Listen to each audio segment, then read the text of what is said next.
neighbor hates me. I just know it. Why? What did you get? I don't know yet. Oh, okay. So maybe unless. Okay, it's not me. It's looking like Dante. Yep, Dante. Don't worry, we'll help you if you forget something. Go ahead and give us your best. Yeah, the music should be playing for you guys right now. So, last session, we went, like, we started working towards, like, the job. So we brought, what's it, Conroy with us? That's his name, right? Caraway. Conroy. Oh, yeah, Caraway. We brought Caraway with us, and then we went under the city, and then we were going through the tunnels. We were using a boat. And then we got lost. We ended up going in circles at one point until we found a certain tunnel. And then we just kept going down that tunnel. And then there were like rapids. And then we ended up falling. Well, some of us fell out of the boat. And then it was me and Shisha. We got, it was like these tentacles. And then they caught us. And then they were dragging us down. But then Lee uses like his magic, well, I don't know what it was, his blood sight, and then he was able to see where the tentacles were, and then he had Hunter shoot him, and then we both got free. And then after that, we got back on the boat. I remember Vincent was very mad because his only pair of clothes and his best pair of clothes were all messed up. So then we kept on going, and then we found one of the barbers, a dead thing of barbers, and then we kept going, and then we ended up getting to this one spot where we could see light, and then we climbed up through the thing, and then we found more of the barbers, and then we ended up fighting them, and then I think we left off with us interrogating the last guy. No. We were in a fight, and then we were fighting, like, Whiskey Jack. Mm-hmm. All right, does everybody think that he gave a good recap? We got one line for fighting Whiskey Jack, okay.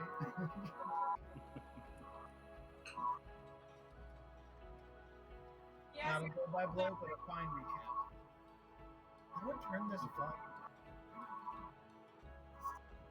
Yeah, here, I got you. I'll turn on the master volume. Buddy, so, the music volume is super loud, and I can't find a way to adjust it. Yeah, I got you guys. All right. Oh, wait.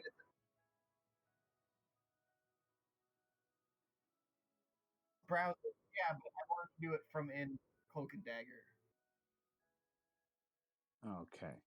All right, so... It doesn't have a volume? Jesus. Well, I just adjusted it. So it should be fine on your end now.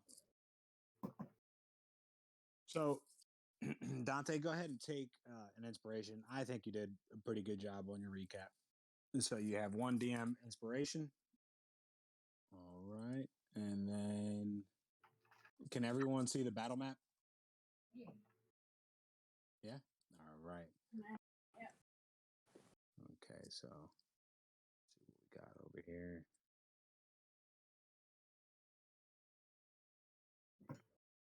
Just stand by for a minute. I'm still doing some last minute adjustments, guys. Of course. All right.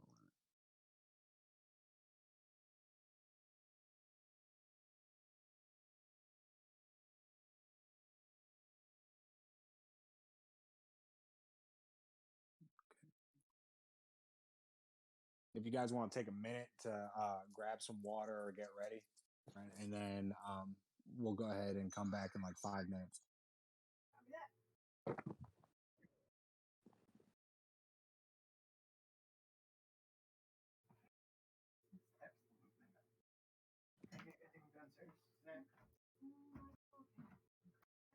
And your Roll20 is on? Yeah. Okay, like you got your camera and stuff on Roll20. You just want to mute yourself. Okay. Fixed it. Thank you. I'm over here. I have a screen cover on my camera anyway. You guys wouldn't have been able to see anything. Yeah, it was just the sound. You know, we're getting like feedback and echoes and stuff. Oh, okay, I gotcha. So if you could just quit being the worst person in the history of people, that would be fantastic. Jesus Christ.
Hunter's not joining us today for a session? No. Okay. His voice, We get to heart. his voice is gone, or whatever the fuck it is when people lose their voice. He got that COVID.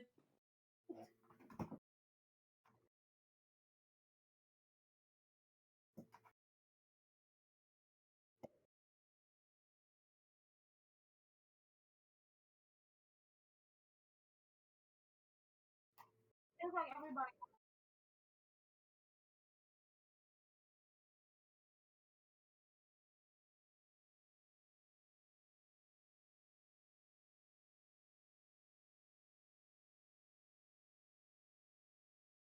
So it's pretty bad. Yep. And a lot of people are getting flu again. So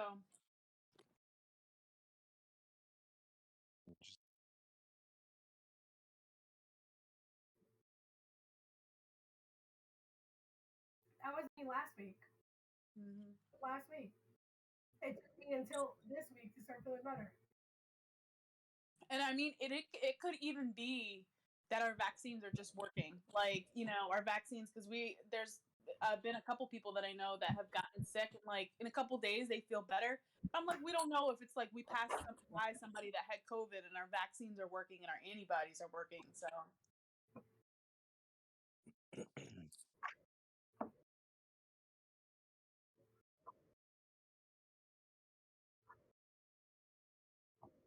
yeah.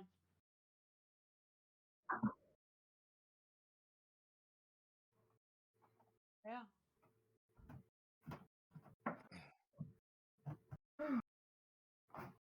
Beer's disappointing.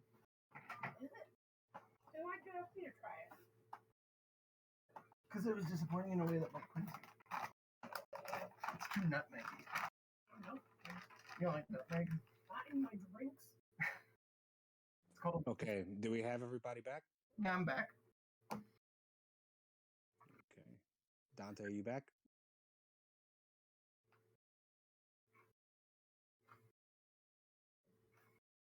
Yeah. My bad. Okay. I need you on roll 20, Dante. Can you get on roll 20? Yeah, I'm logging in now. Okay. So when you're on roll 20, just give me a hello or whatever. Holding the bag.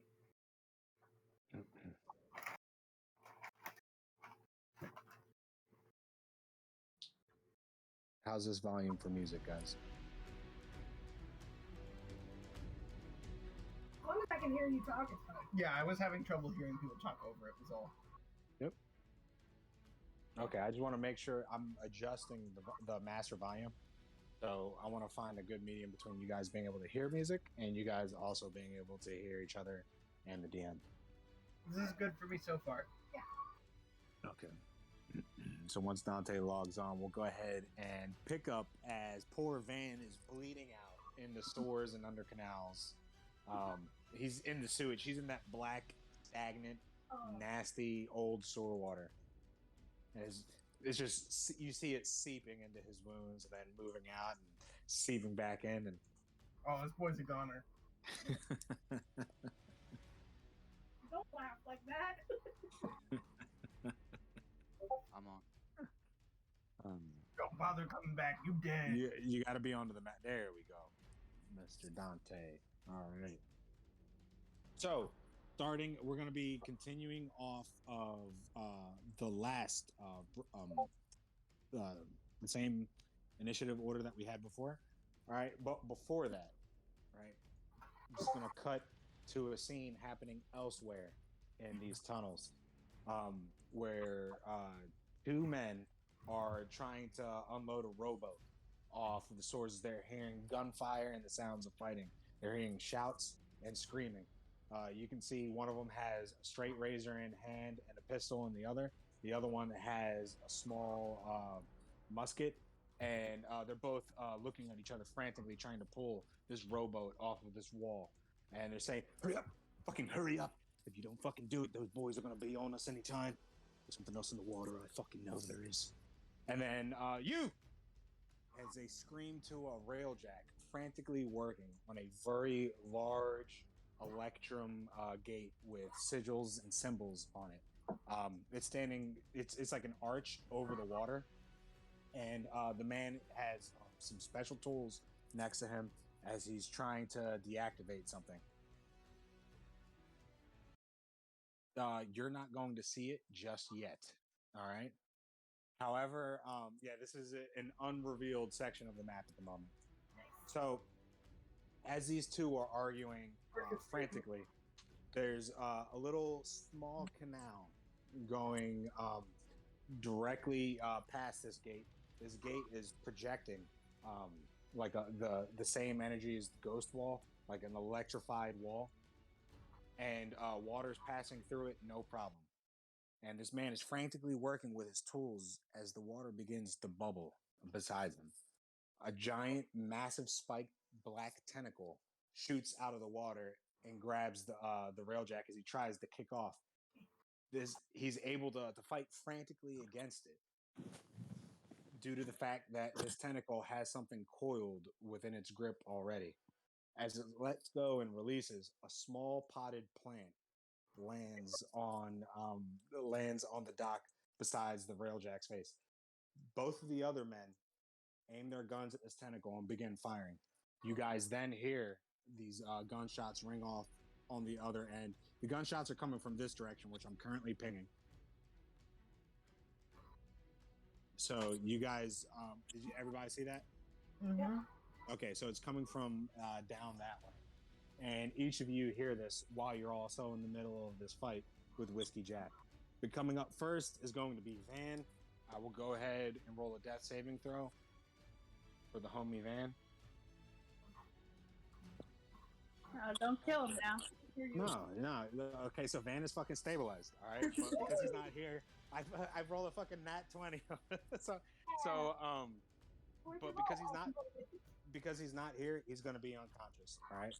So, coming up next is Lee. Lee, What's up? what are you going to do? Oh, I think Whiskey Jack needs more stats.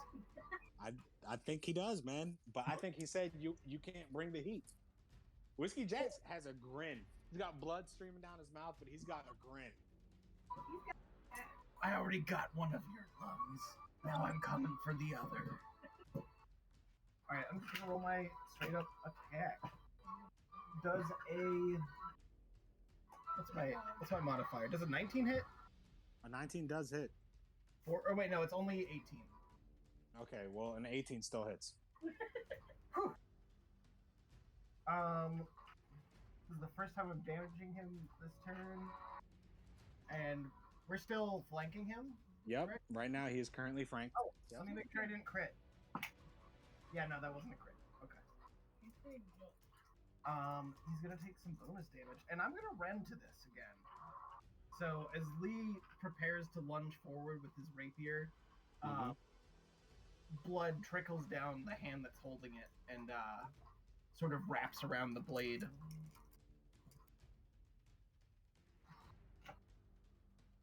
Not a great roll. 5, 7. Oh wait, that's 3. 5, 8 plus 4, 12 damage, and 2 of that is to me as well. Okay. All right. And that's the first attack. Well, let me know how he takes that. Okay, so just quick question: is the 2-weapon fighting is what you're using for? Yeah. Okay, all right. So yeah, you stab him in the shoulder. He canters back on one foot.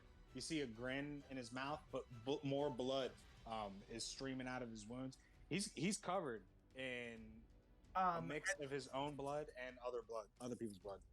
As he takes a step back from the blow, Lee pulls his left arm back, which holds the rapier, and steps forward with his right and takes a swing with his jagged saw-bladed sword. Okay. That's a 22 to hit. No crit. Definitely hits. Can I rend any number of times per turn? I'm not gonna rend. I'm just gonna. Hold on 1 sec. Is he still on the ground? He was prone last session. Was he prone? Yes, he was, because I did a shove Okay. attack. Doesn't stack. Okay, well then, yeah. So if he was prone, I'm sorry, I don't remember that. I apologize, guys. All right, he's prone. So right now, everyone gets advantage, not just Lee and whoever was over here. Oh, that's Van. So yeah, this is where the advantage is coming from. Then I'm gonna rend again. Even more blood comes down Lee's left or right arm. Okay. And coats his.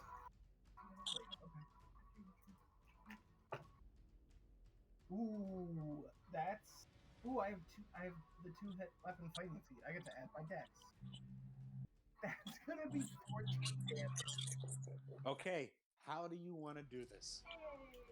Oh, Hey, get Whiskey Jack. That blade swings up from his crotch to his head and unzips him. Oh.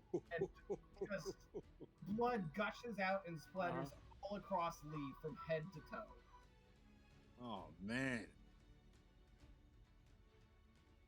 No, he wanted his genital blood all over his face. You got his gen trails all over you. All right, so so this dude, an effusive sigh as the viscera showers down upon him. Oh man. And yeah, where he heard those gunshots, and he goes at his full movement. Okay. All right, so you slice and dice this guy. His electric like little baton, his little wand. I forgot what I called it, the tuning fork. The electrified tuning fork, clinkles out of his hand and falls to the ground. As Lee slices, everyone else just sees Lee stab this dude and then slice him up from stem to sternum, and immediately begin booking it. As Lee runs out here, and what you would see. I think I created a token for the potted plant, but it's not going to be around long enough to really mean anything. So let me reveal the area. I think you moved Whiskey Jack. Pin yourself. I think this one's hard to tell. All right. Oh. So you see these 2 guys right here. And come on. Boom. And then you see. I think you moved the Whiskey Jack token instead of the Lee token. Oh, did I? I did. All right. Let me just delete Whiskey Jack over here. Okay, so Whiskey Jack is gone. All right.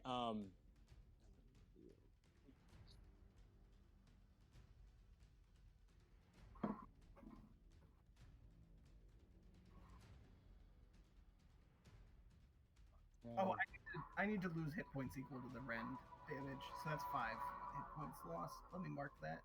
Yeah, I was gonna say, as long as you're keeping track of it, I trust you guys. All right. So coming up next. I will in a sec. I think you're still using the wrong token. I think that Lee's is the all black. Yeah. This is Lee right here. This that I'm moving. I thought it was... Oh, well then who was that on the side? All right, We had that guys. guy hostage. We'll There you go. figure Now it you out got it. together. You got All right. So this is all right. So Lee's over here looking all cool and black. All right, and then Lee, you would see this massive tentacle currently battling these guys. Rob, could you roll initiative for me, please? Oh!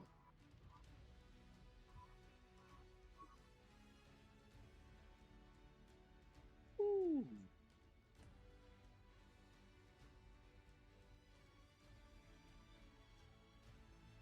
Okay. All right, man. So after this round, right, we'll have you arrive. All right. So you see that this tentacle is, swinging and attacking at these guys. Over here, there is a railjack frantically working at the gate and panicking because of this tentacle.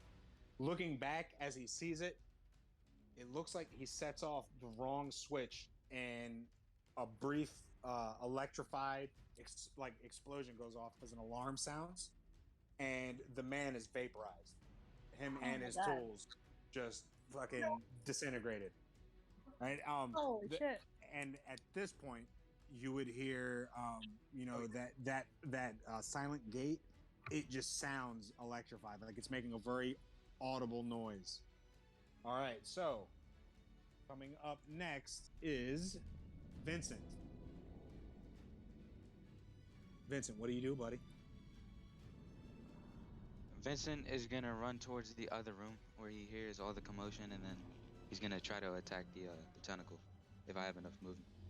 All right. So running out here, you see a massive tentacle. All right.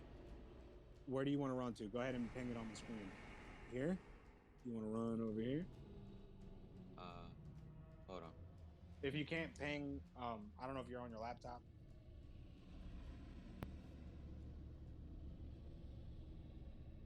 Yeah, I'm on my phone because the laptop's at its charging right now. So just tell me where you want to be. ping. Tell me where you want to be. You can't do it off your phone. Yeah, your mic's not. It is. Come on. Behind the tentacle. Just go back to this. Okay, you want to be like right here? Yeah. Okay. All right, so the way that this thing is swinging, you might have an opportunity to hit it. Go ahead. All right.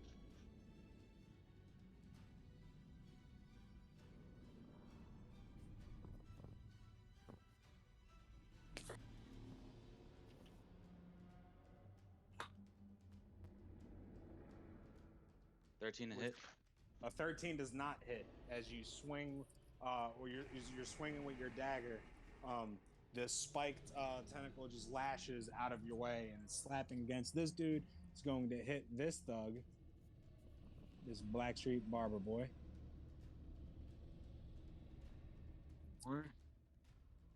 Let's see if it does hit him first.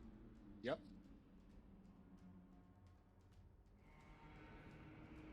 All right, and that guy takes 6 points of bludgeoning damage as he is whacked with the tentacle. All right. So, is that all you wanted to do for your turn? I'm sorry, Vincent. I'm all over the place. Yeah, that's all. Okay. All right. So, as you swing at this thing, you begin hearing whispering, like muttering, in your mind, and then I will go ahead and send you a DM. Coming up next is the thugs.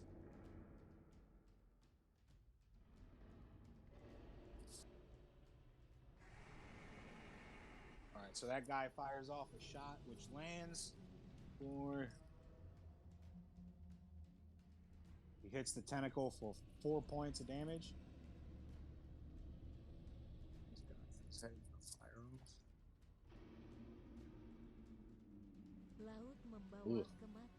All right, that guy misses. So one guy shoots and hits the tentacle. Black ectoplasm sprays out, and it has like a green sheen to it as it lands and hits the ground. Some of this lands and hits you on the face, Vincent. All right, so coming up next is Monko. What we got? Monko is gonna run into the room, and it's gonna yell at the tentacle, "Hi, you're not going to get me again, you wily beast!" And then it's gonna slash at it with my let me see what I got here. I have some bladed fisticuffs. I think it's knuckle knives. So I'm gonna slash at it with that. Ooh. Oh, it's not gonna hit it. So that was a 3. But I'm going to expend my last moxie point, and I'm going to use the old one too, which allows me to take 2 unarmed strikes as a bonus action. Okay. So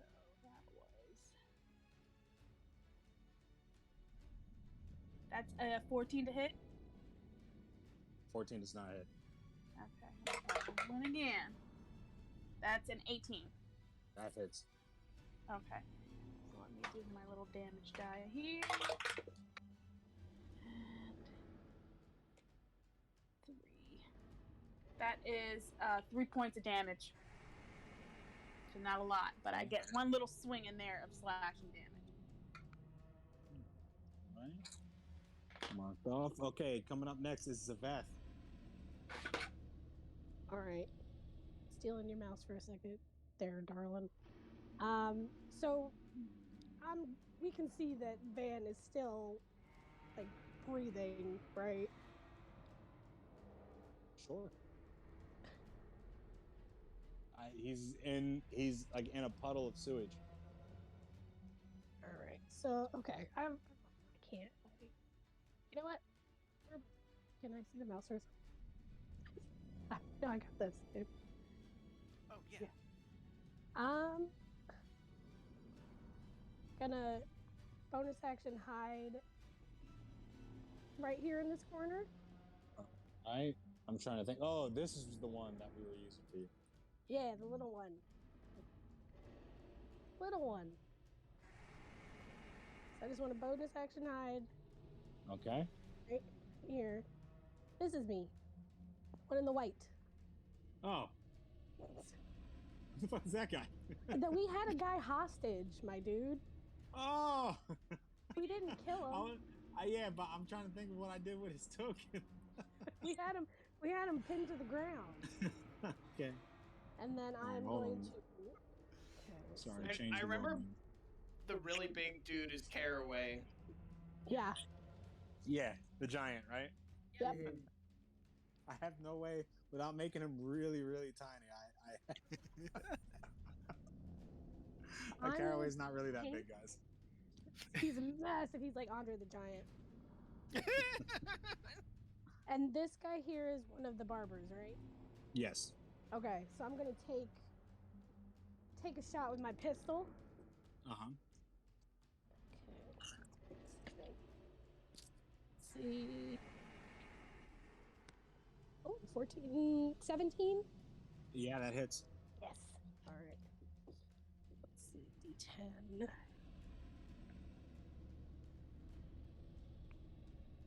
6 points, so 9 points of piercing damage. 9 points? Yep. He's fucking dead. Right? Zaveth aims right between his fucking eyes. Just yep. He gets shot. His brains like explode all over that rowboat behind him. The man next to him shouts out, he's like, "Are you fucking crazy? Fucking monster here!" And then he goes ahead and fires off another shot at the tentacle that misses. And now this guy's fucking freaking out. He's panicking. The guy got vaporized. His buddy just got shot in the head. You guys surrounded. There's a fucking tentacle in the middle over here. All right. Does he recognize Whiskey Jackson essence? No, he does not recognize the inside of Whiskey Jack's intestines. But the potted plant, which is right here, right? begins to sprout and change, and the leaves begin forming what looks to be shaped like a goblinoid creature. And fucking here, let me make Ricketts What small and tiny. It's so All big. right. And Ricketts this potted plant transforms into fucking Ricketts, covered in sewage and sewer water. All right, Rob, starting at the top of initiative, what would you like to do?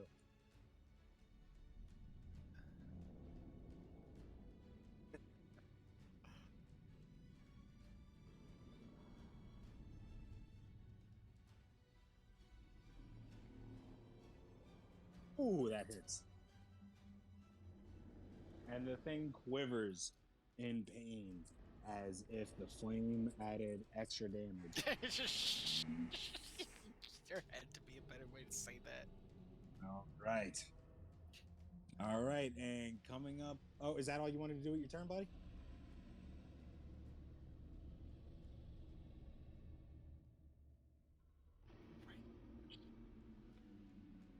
No, but you can use your you movement. Step, yeah, if you want to step 5 feet, you would take an attack of opportunity from the tentacle. You can strafe around things without getting opportunity attack. Also, Rob, do me a favor. Roll a d20. Okay. All right. So coming up next is Van, who's just lying in a puddle of smelly water. And then Lee, what we got, buddy? Ooh, this thing looks kind of... There's still a thug fighting it, or did they get murked? This dude right here is still fighting. All right, but he doesn't know whether to fight the thing or if to fight you guys. He might not have long to make up his mind, because Lee's gonna get right up in his face. Okay. Kind of like, boo, and then try and skewer him. All right. Go ahead. Let the skewering begin.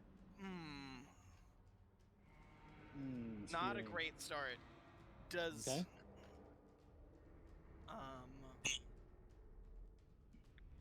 What is this plus?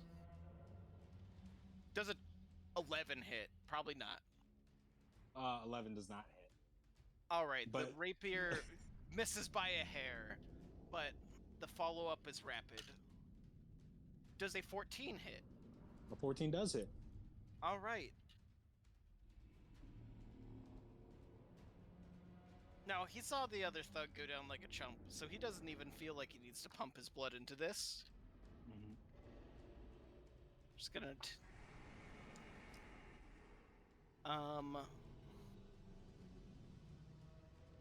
He's next to the tentacle, correct? Yeah. Alright, I can deal some extra damage to him with lethal strike. Okay. So that's gonna be 10 damage. 10 damage kills him. How do you want to do it? Quick and simple. Please narrate the miss as well. I'm imagining like a tracking camera behind you as you're running over things, and there's a fucking tentacle swinging off in the distance. Lee's left hand lunges forward and aiming at the man's face, but he tips his head to the side, and the rapier goes long. But Lee follows up with his right hook, which happens to hold a long, deadly, serrated sword, and it grazes right across his neck, rips open his jugular, and that is that. Sounds like more than a graze. Fucking outstanding. All right. So, that guy, dead as fuck, right? As his blood is gushing out, his tentacles still swinging around, right? Coming up, is that all you wanted to do with your turn, Lee? Move up and kill him? Yeah, I'm good. Okay. All right. So coming up next is Vincent. Vincent is gonna follow the whispers. Okay. All right. Well, so those there's more to it. You're being hit, but you don't know exactly where those are coming from, right? However, if you want to act on an impulse or take a guess at what you need to do, you can go ahead and say something, or say what you want to do. Well, If he doesn't know where they're coming from, then he'd much rather just help his comrades and fight. So he's gonna try Okay. to attack the tentacle again. All right, go ahead.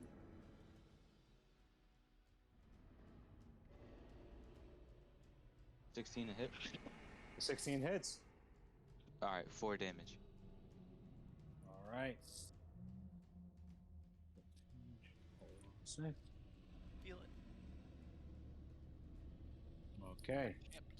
So as you stab this thing, more of that black eldritch ichor drips out and it's showering you, and it begins turning like a fluorescent green, almost as there's some like bioluminescence inside that's leaving it. You know that when this type of stuff is refined, and it resembles, or you know that refined ectoplasm looks a lot like what's being spilled out when you stab and wound this creature. More of those eldritch whispers and mutterings begin reaching through your head. You feel something pulling and tugging at you. Oof. Okay, so coming up next is Tentacle. Oh. The Tentacle is going to go ahead and attack you, Monko. All right. Does an 18 hit your AC? It does. Okay.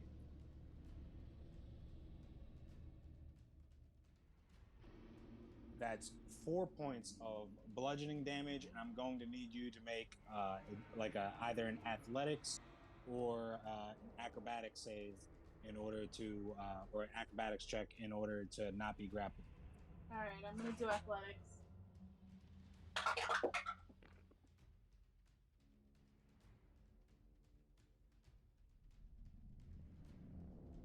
A 12.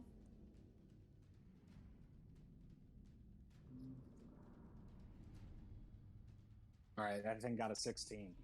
All right, so you are now grappled, and this thing, well, you just stay grappled around, but there's a tentacle wrapped around Monko. Away, you wild beast!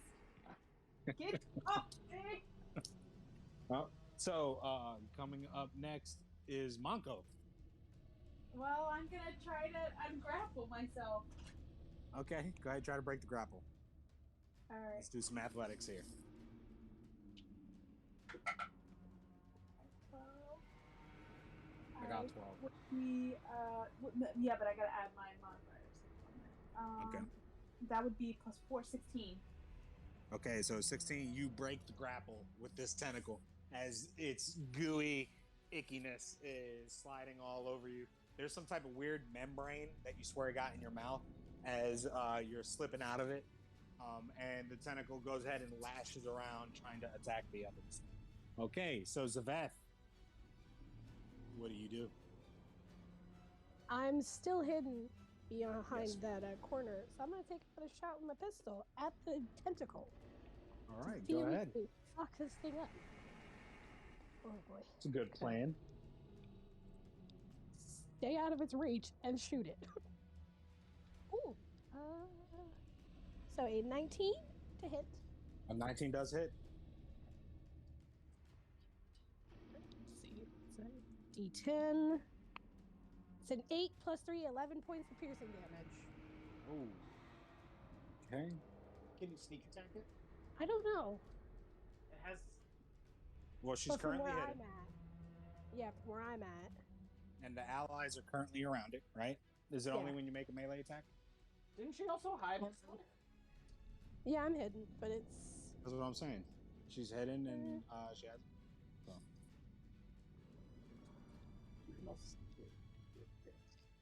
I don't know if I have. I don't think I have. But you don't need advantage.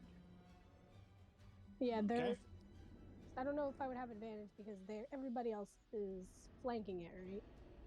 Yeah. Would I have a line? It's currently flanked between Monko and it's currently flanked between Monko and Ricketts, and Vincent's surrounding it.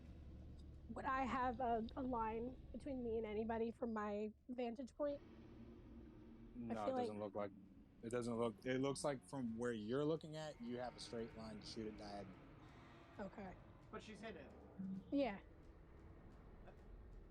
advantage.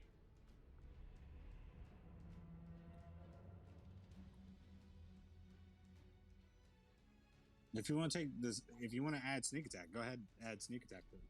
All right, let's. Later on, we can look it up. Okay, it's 2d6 extra. Let's see. So an additional 7 points of damage. Ooh, okay. And I'm just gonna Right. keep hidden because I'm not trying to get snatched up. Okay. All I'll right. bonus So, action hide again since I gave my. I'll. Ca- Wait, I don't think it can hide in the same place. I think you need to. Caraway runs. Caraway So runs no, out here. I'll be fine. So Caraway runs out here. He sees what's going on with the silent gate. He sees the tentacle, the dead bodies. He's got that barber, the Black Street barber, next to him, tied up, and he looks and he shouts, and he's like, "Shit! They set it off. We're gonna have to manual override it."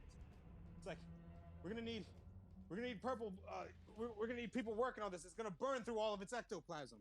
And almost as if on cue, as he's saying this, you see that like the large containers, like almost like the battery cells that you guys had seen on the gate that when you first entered the sewer. Do you know what I'm talking about? I think so. The electrified gate that was Yeah. powered by ectoplasm, right? And Yeah. you guys did the puzzle with the levers, right? So you guys see that there's like levels of like a dark green fluid that's just being guzzled down as this gate is electrified. All right, so I will need somebody to also count from this point forward, count how many rounds are going down. So if someone wants to keep track of the rounds. All right, and then coming up next is, starting at the top, we got Ricketts.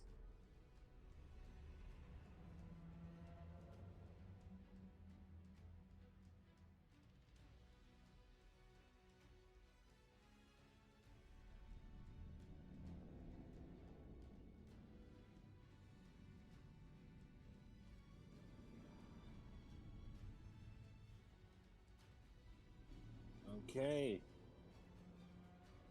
Was it fire? Was it firebolt or was it okay? So it's an 8 to hit. Yeah, an 8 does not hit. 8 and 9 both miss. Okay. Roll a d20, please. Okay. All right. So, is there anything else that you want to do?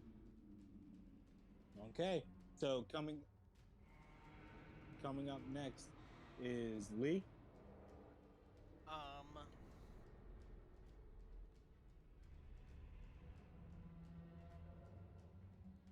Lee regards the tentacle with a certain curiosity. But is Monko still grappled? No. Okay. But he just can't resist the urge to get all up in there. He's gonna approach the tentacle from a flanking angle. Flanking with Probably who's Monko. who? Yeah, Monko. Yeah, definitely Monko. Monko's right there. Vincent's right here. And he's gonna put his full body into a rapier thrust, kind of like going flat and like keeping as much distance as possible while lunging towards it. Flanking.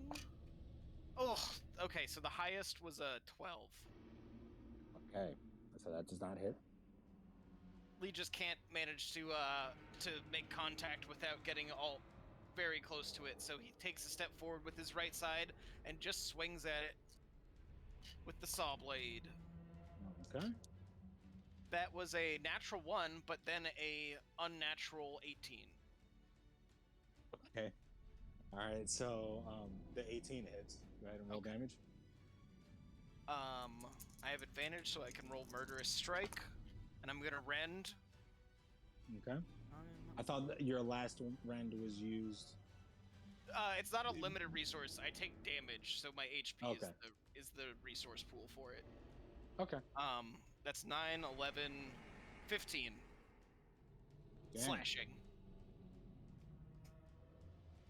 Slashing I'm now at 11 out of 21 hit points. Oh, Jesus. this thing. No, but I mean, yeah, that was a decent amount of damage, right? Yeah. So Yeah. you saw into this thing, and black ichor began, spilling out of it. You know, it's like it's a little bit more viscous, a little different from the normal crimson blood that you've become very familiar with. This is As not it what I'm spills used out, to. yeah, a foul smell reaches your nose, worse than some of the other smells that you've encountered in the store this evening. And Lee's left hand, the one with the rapier in it, kind of shields his face from the brunt of it as it sprays out. But he still gets a good amount. so coming up next is Vincent. Vincent is gonna attack this tentacle again. He's gonna Okay. try to brush off the whispers and the tugs, and then he's just gonna stay focused on his goal.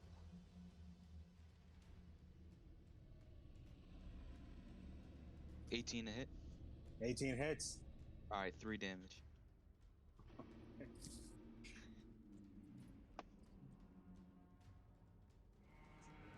I will say this thing is starting to look weakened, in a weakened state. You see that it's starting to quiver, even from lighter attacks. It's got the big slash from the saw blade. It's got multiple stab wounds. It's leaking out this ichor from multiple directions.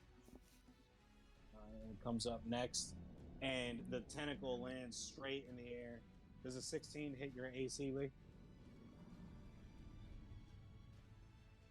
Lee? An 18 hits it? Question mark? Well, this was a 16. Oh, no, I have 17 AC.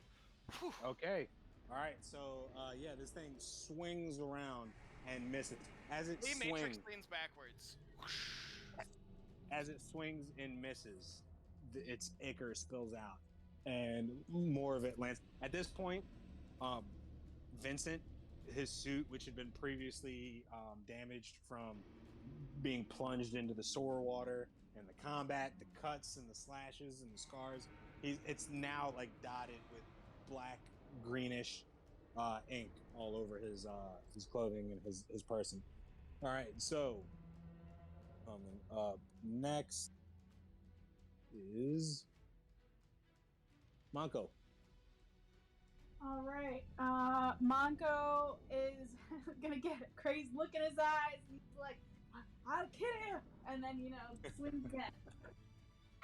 Okay. We're flanking, by the way. Okay. So flanking is advantage, or Yes. Yes. okay. Good. I needed that.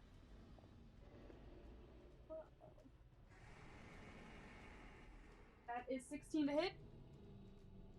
16 hits.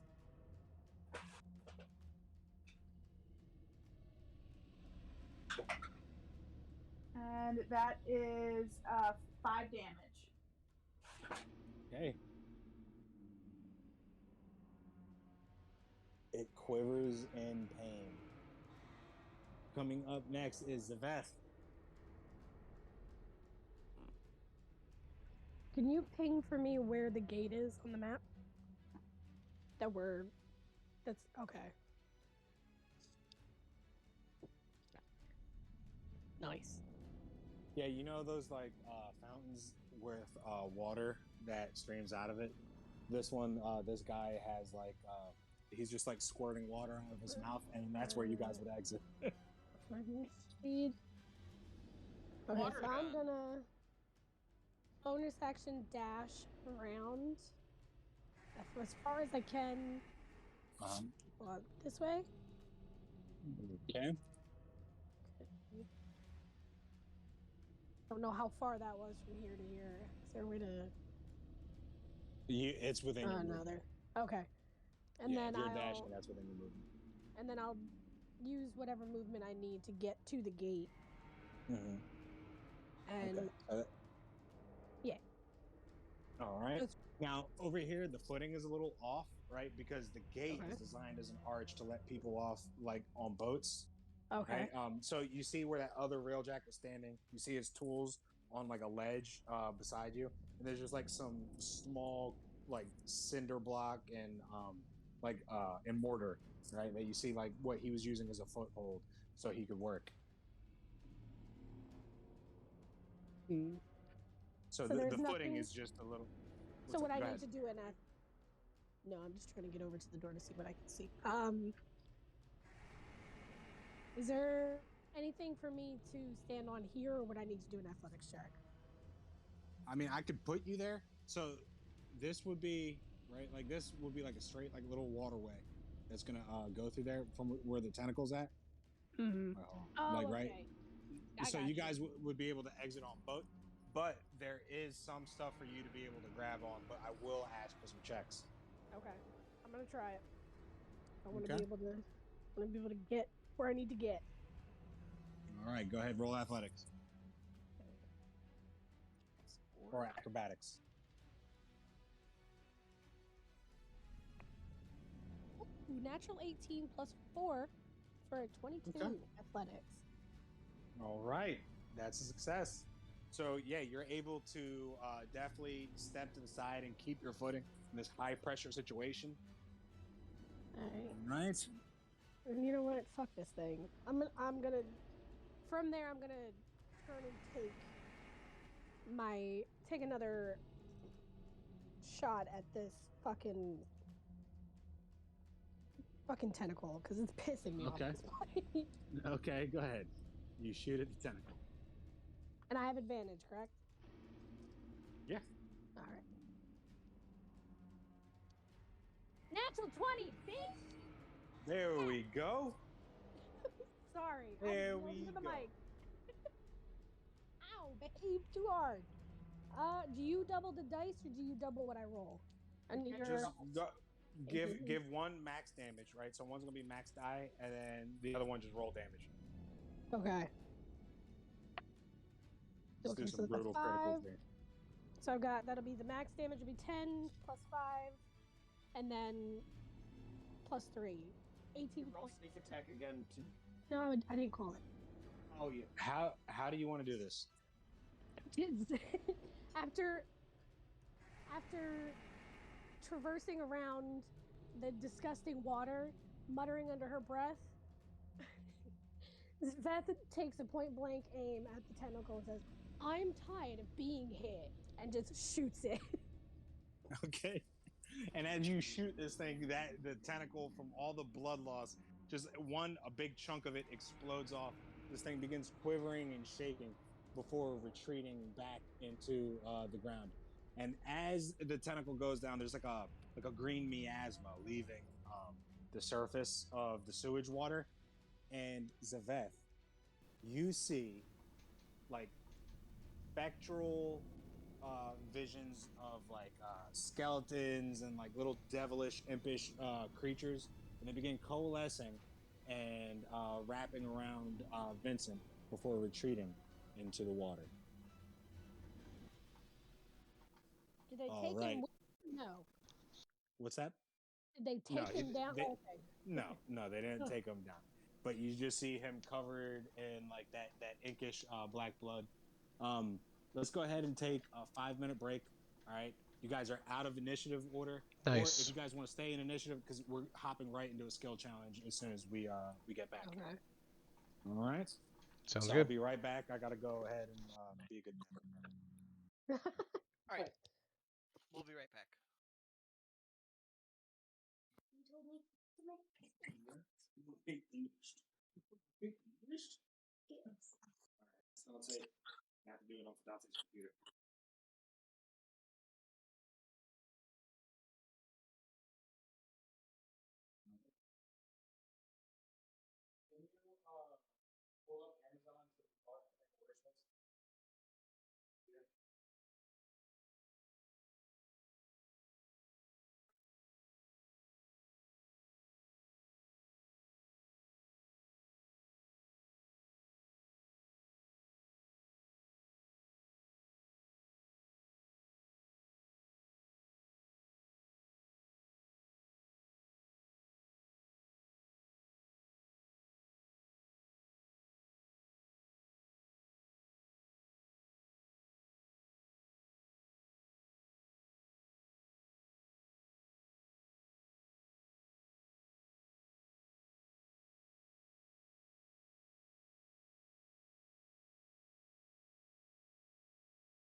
So you guys have been stuck in the sewer, huh?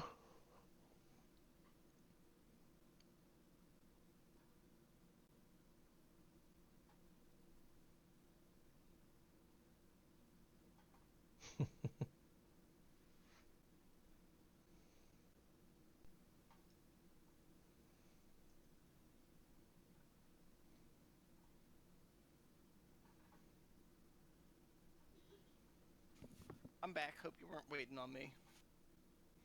Well, everyone else is still out. So you guys been stuck in the sewer, huh?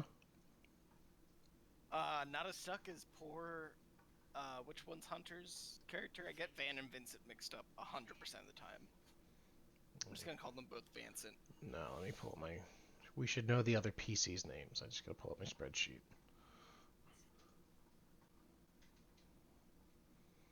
Hunter is Van. Dante is Vincent.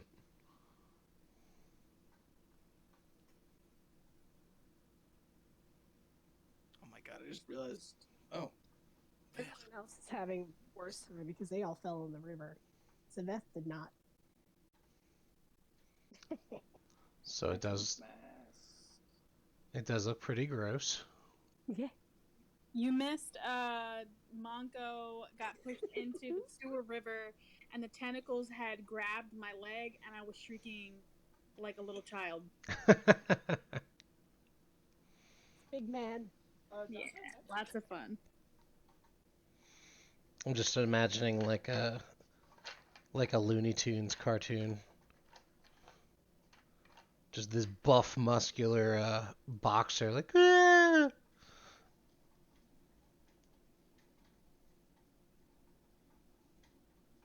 Do we have them all back? Actually, no. Dante is downstairs.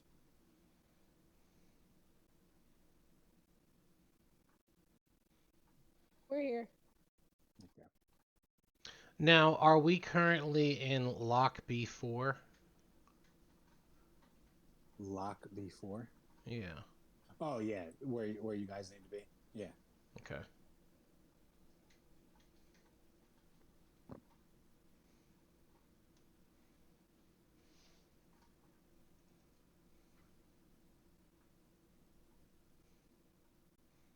Oh, buddy, I have a just a clarification. Is Duskville the town, the region, the country? Yes. That's the city. Duskville's the city. Yeah, is the All city. right. AKA Duskwall. The name of the empire is Arkanoid. Okay, gotcha. Planet Arrakis. I remember a couple of old Google Docs from Good old Dom. with that name on Arkanoid. it. Yeah. Yeah. That's yeah, exciting. That was Dom's. I incorporated some of Dom's and some certain things that I left out were like the street witches, right? He had like street witches, and then I think he had a name for somebody else. It was pretty much like the gangs of the city versus like the crown. And Dom writes great lore. I worked with him to write lore for Edge of the World as well. Yeah, like he's always been really good, man. For a while, Dom and my buddy Alex, Josh and we wasted like 8 months of our time just like making all this crazy stuff for this one world, and it was a world that we never used for anything. Hey, it's not wasted. We just created like this stuff, but we were writing so much stuff we couldn't. We had the sanguinary knightly orders, which were blood knights, right? And there was like the blood of their war saint. Blood. And, but that's not wasted time, man. That's practice. Oh yeah. Well, I like to take things from way back when, and I like to incorporate some of that into my games. So maybe during the road or here in Arkanoid, we'll see some of the old lore from back in the day. Good authors. Old lore. Good authors borrow. The best authors steal. Yes. This is true. Dante, are you back, buddy? Dante, are you on mute? Well, Cairo pissed downstairs. We were Oh. both walking down. He like pissed on the step, so Dante's cleaning them again. That sucks. Poor guy. How is Cairo? Is that it seems like it'd be Fucking unusual asshole. for him. Or is that pretty It depends, commonplace? man. It depends. It's a common thing depending on like my dogs. Or I talk to other people and I find out that other people's dogs don't get broken like a million times a day. Like Cairo, if he can sneak and get away with it, or he thinks he can get away with it, he will. But this looked like he was excited or something. It was like a small like dribble on a step. That's uncommon. Gotcha. But Is like he if intact? Cairo, yeah, That might be right. yeah, he's an intact Malinois. So he he needs stimulation all the fucking time. Go ahead. Oh, hold on. Be right back.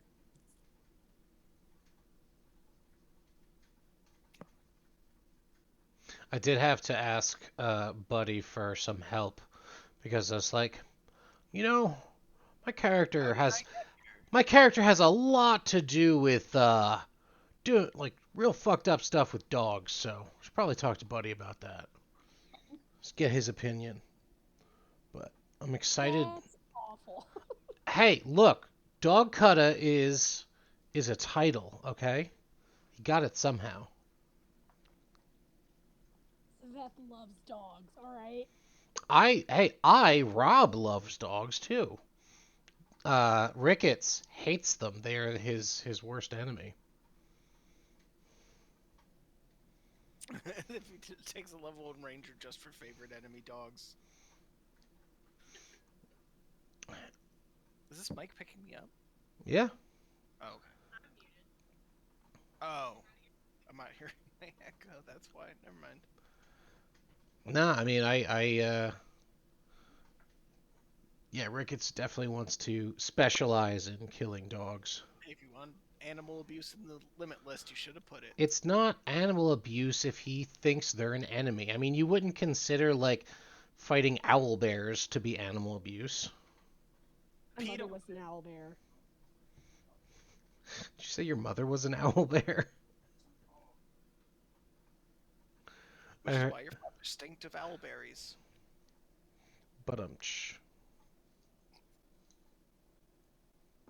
encourage him. I appreciate the encouragement.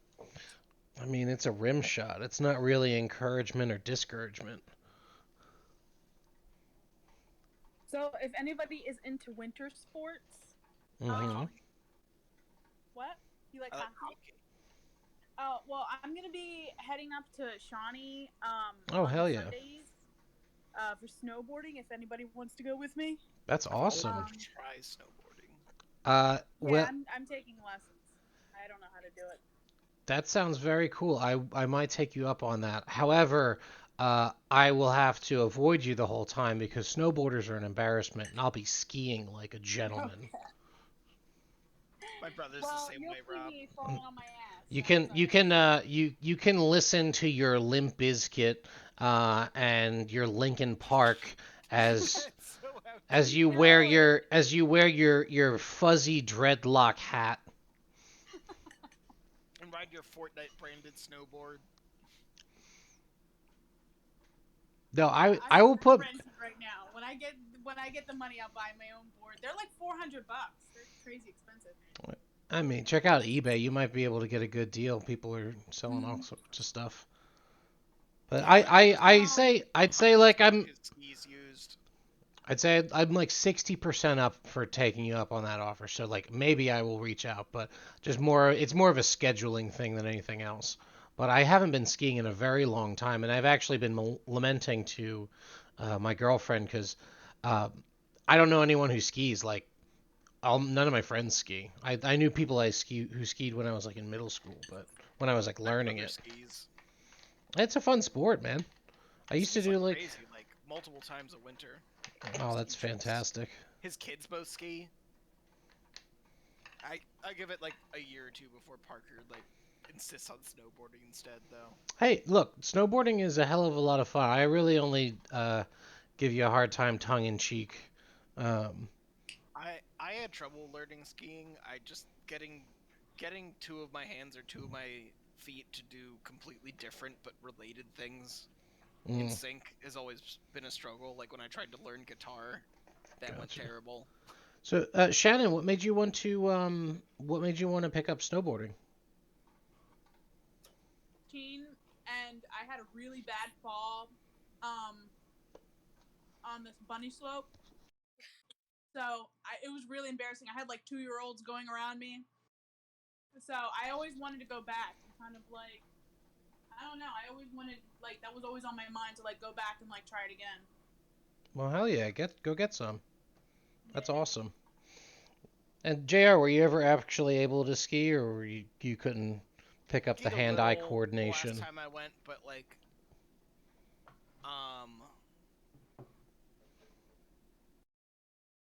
but I didn't really click with it. But I've always wanted to try snowboarding because I feel like it being full body might be like more my speed. Hey, do we have everybody now? I believe we do. Dante, are you with the living? Yeah. Okay. Just it looks like you got to hop on roll 20. I'm Okay. So is everyone fine with you guys want to roll a new initiative, or is everybody fine with hopping to the same initiative order that we got? Yeah. I don't mind going first, especially in a skill challenge. Yeah. I like not being confined by rules. Okay. This is bad.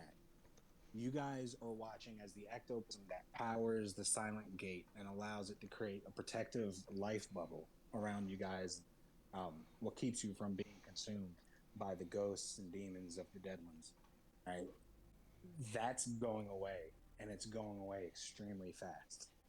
So you guys need to find out a way to not only manually override this gate, but keep it from running out of juice. So, coming up at the top of the order is Ricketts. Ricketts is going to roll insight to see what the quickest way that he can do that. However, it's going to be a 3 on the die.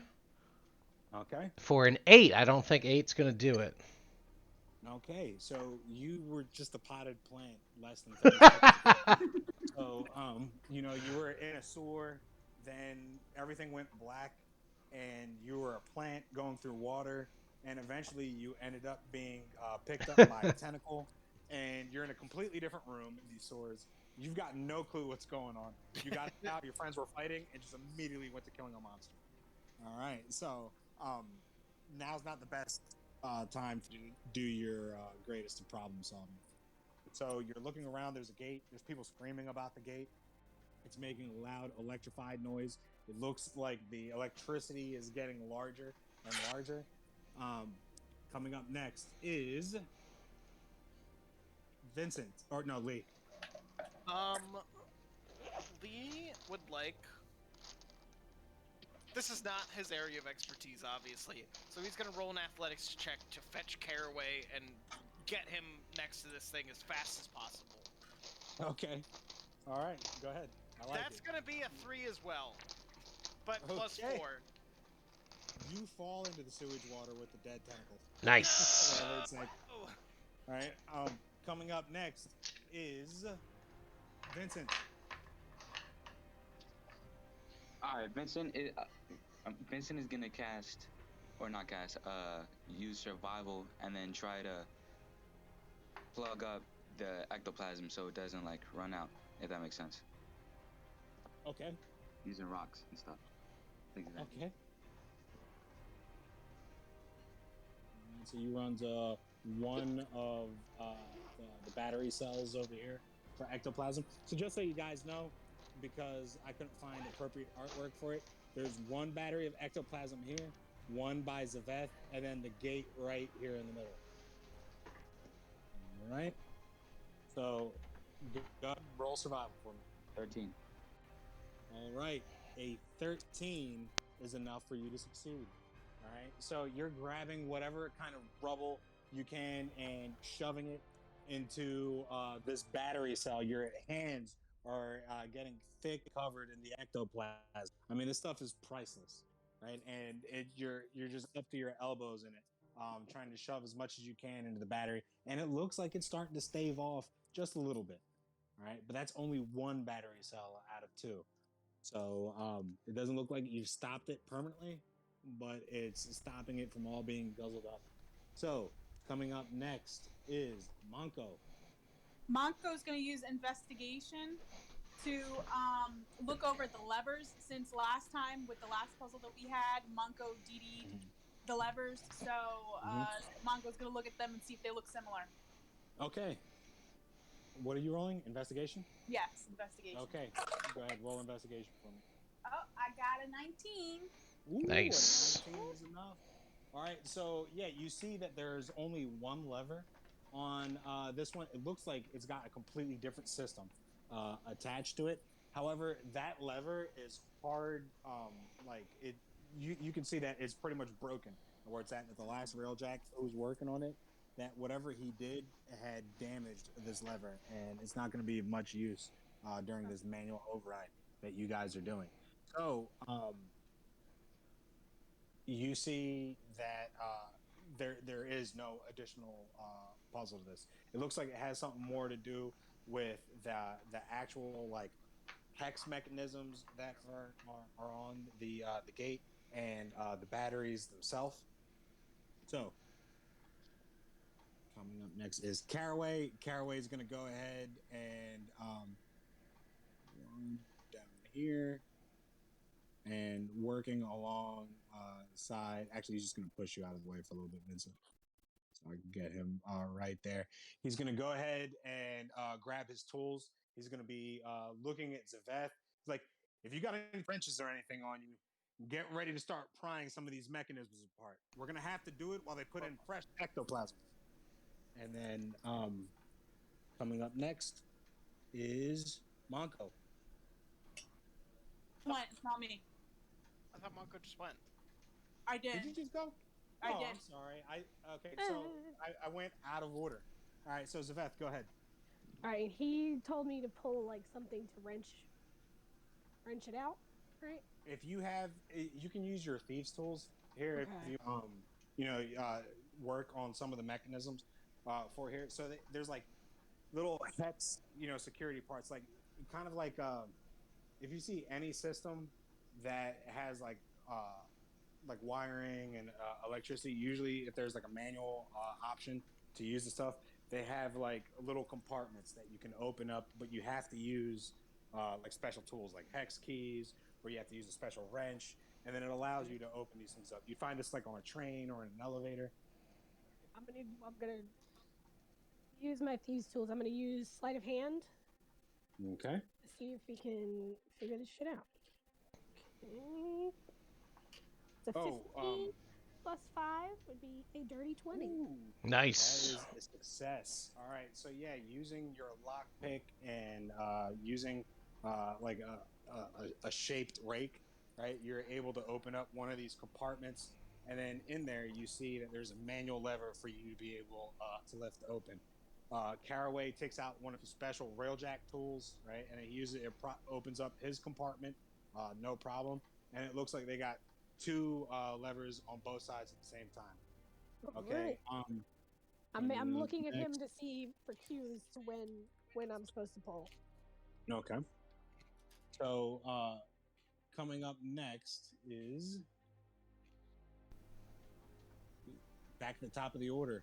All right, Ricketts. Also, it's been 2 rounds. That we had 1 combat round, and then we had 1 skill challenge round. You guys see that the ectoplasm in these battery cells is roughly half. The one that's by Vincent that he plugged up is being drained a lot slower. The one that's near Zaveth is going down at a steady pace. All right, so coming up next, Ricketts, what you got, buddy? Ricketts is going to focus his inner magic and channel his arcana to slow the flow of the ectoplasm in the quicker vial, and that is going to be a 14 Arcana. A 14 succeeds.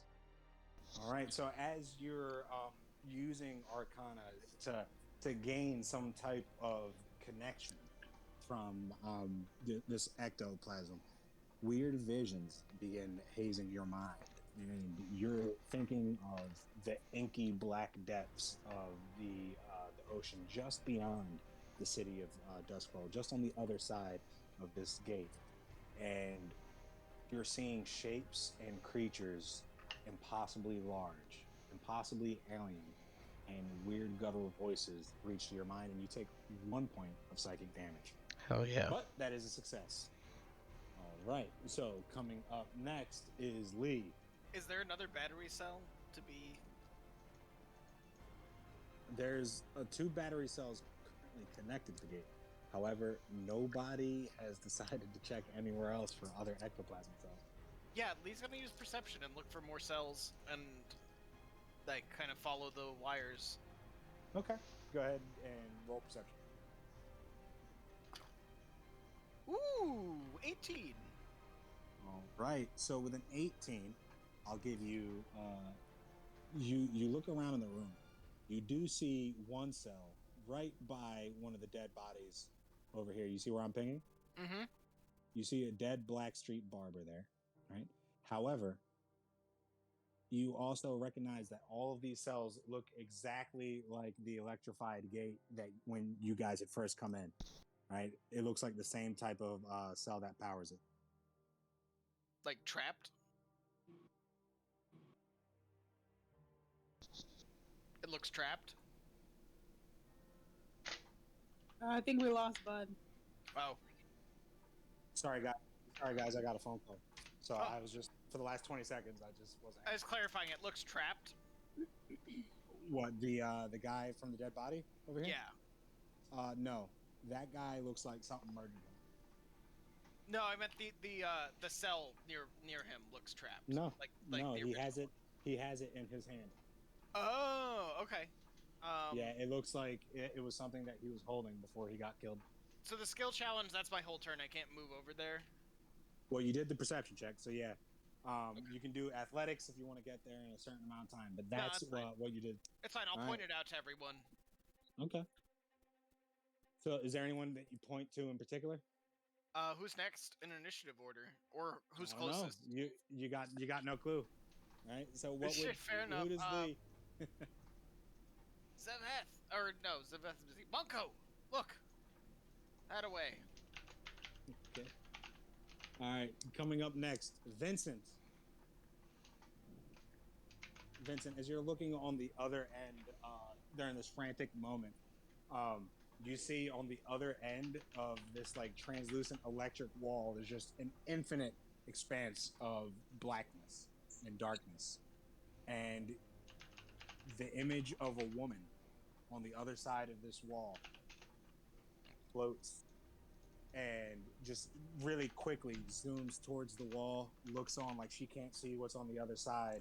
She's translucent, and her spectral figure looks over at everyone else before she flies off. All right. So, Vincent, what do you do? Oh, we're still in the skill challenge, right? Yes. All right, but we can talk, right? Sure. All right. Looks like there was a ghost. Did anybody else see that, or was it just me? Yeah. I saw it. I don't believe in ghosts. Well, Ghosts are a very real reality. At least being sarcastic, but it's not coming across very clearly. Okay. All right. So, Vincent, what do you do with your turn? All right. With my turn, I use what skills have been used so far? Perception and Arcana. Rick has used Arcana. All right.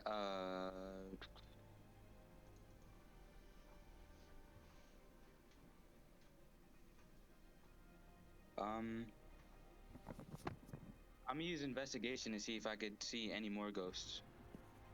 Okay. Go ahead.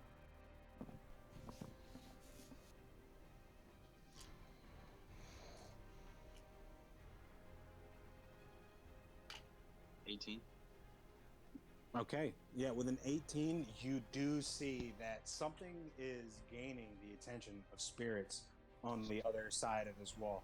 A lot of them seem to, that would normally not be flying so close to the ghost wall, right? They're, coming from, you just see these white spectral figures, hovering over the black depths of the ocean.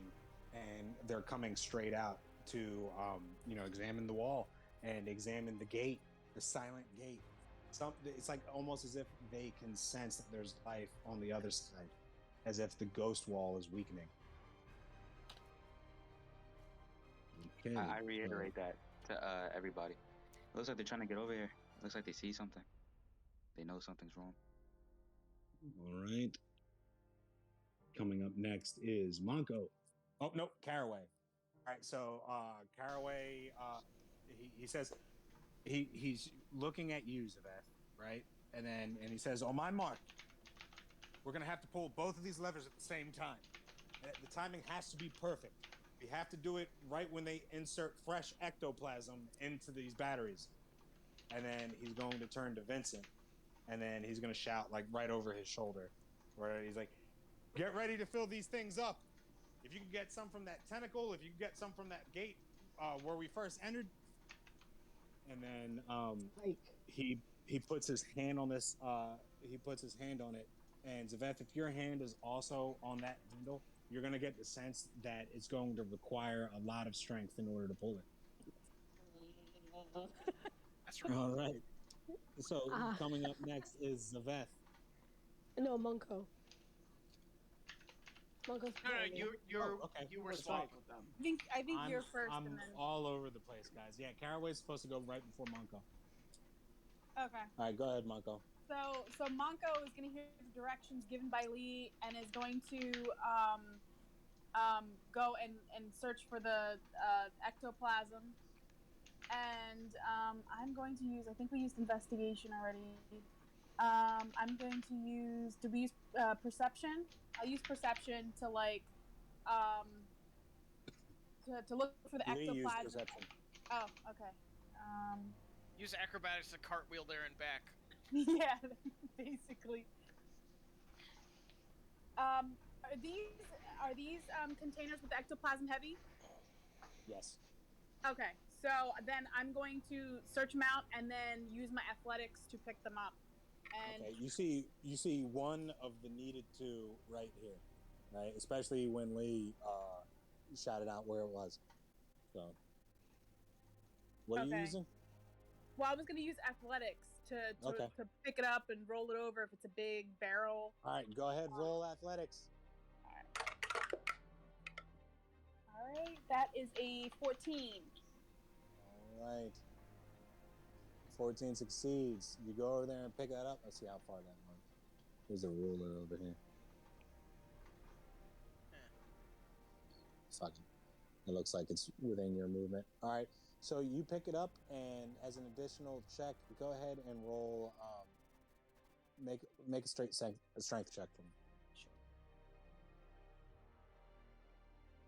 Let me know if it's over a 10. Yes, it's 18. All right. Yeah. So you're able to pick this thing up, wheel it around, and you can begin wheeling it back on the next round. All right. Next is Zaveth. Trying to figure out, because I would just need to wait and hold until we're in position. How else can you help out? How else can you help out the party while you're waiting? It's a skill challenge, baby. I know. Hold on, let me yell over to Zaveth and then let her know if you can tip the barrel over, I will take the handle and pull. I've got the strength of a wet noodle. Use your crowbar. Yeah, all right, that's actually... No, I have to... There we go. Okay.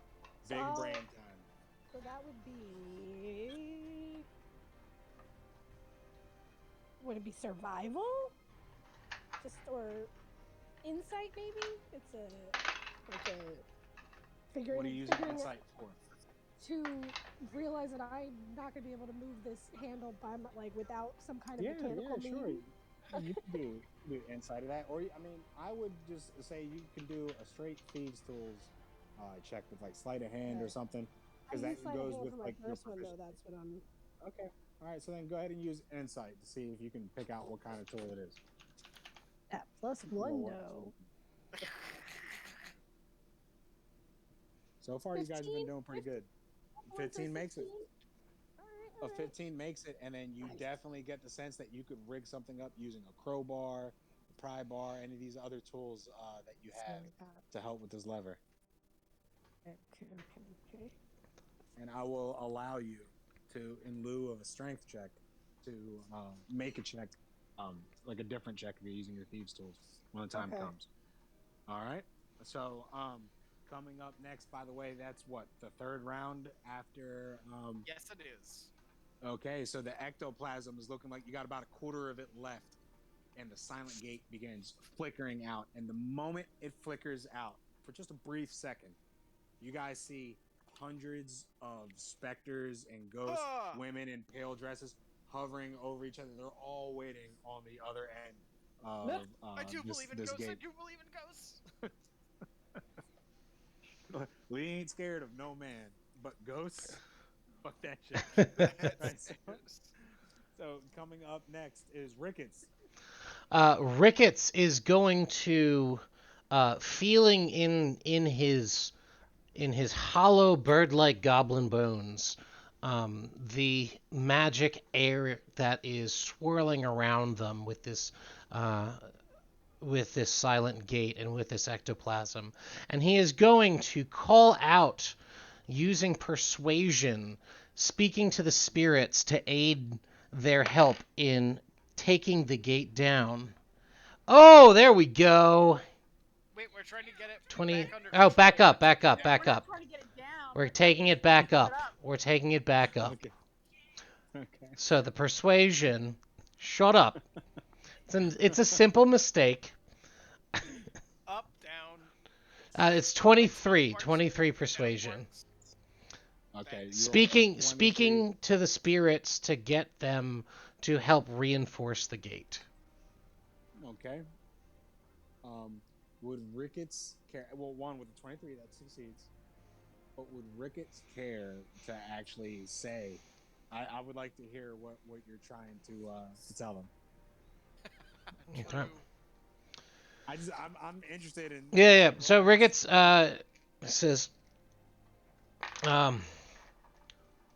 à tous les cauchemars ici sont des ciels. Je voudrais vous aller et aider-nous dans nos tombes d'espoir. He's speaking in Goblin, of course. Okay. So, whatever you say is enough to kind of. The ghosts don't seem to be moved, but they seem to be transfixed with what you say, and none of them try to get to the wall. However, that flicker, that life's warmth on the other end, had gotten many of their attention. All right, so coming up next is Lee. Lee would like to use insight to connect the dots between. Huh? You can't use insight. That was last turn. That was. Oh, fuck. Good call. All right, go ahead. Yeah, I'm trying to connect the dots. Caraway was saying something about the tentacle blood serving as being ectoplasm containing. Lee would like to make that connection and scoop some up. Okay. You see, so like it's mixed with the sewage water, so you know it would be not ideal because ectoplasm has to be refined from the Leviathan hunters who go out, and this is like known knowledge, right? That Leviathan hunters go out, they hunt these Leviathans out in the ocean, they come back, they process. Is a 21 enough to get a sense of whether this can make do in a pinch? Yeah. But it's gonna take some finagling.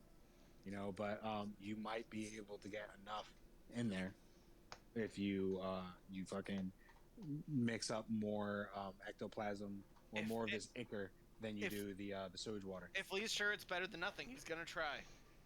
Okay. All right. So we'll get to that, but now you have that as your insight, and then we can get to that on the next roll if you want to make an attempt. All right. So coming up next is Vincent.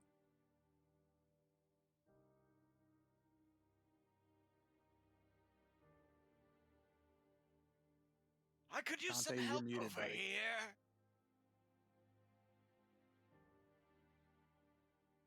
Dante, you there? Yeah, my bad. You were cutting in and out. What happened? It's your turn. Lee And asked what happened before Vincent that? for You guys help were with cutting in and out. gathering the goo. By the way. All right, my bad. Okay, gathering the goo. So Vincent is gonna go to where that tentacle was, and then he's gonna just try to scoop up any ectoplasm he could find.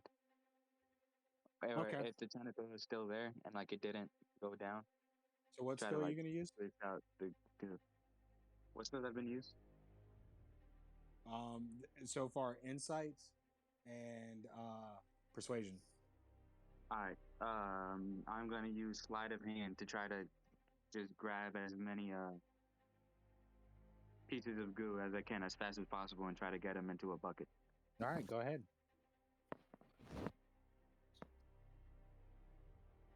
I got a 3. All right. Yeah, Oh, man. You just no, hold on. I rolled the wrong skill. What's about it? All right, that's an 8. Still Okay. not better, but Yep, you're just splashing and sloshing around frantically in this. I this said sewage help. water. Not So flail. Coming Sorry, I up don't do next good around is ghosts. Caraway.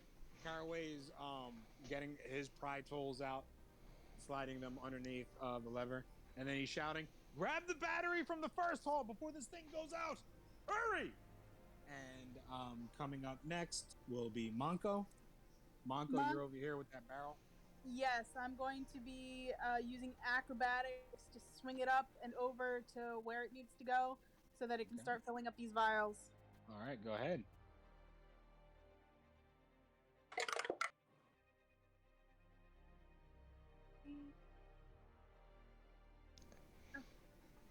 That's a 12. A 12 is exactly what you needed to succeed. All right, so Monko, you rush down here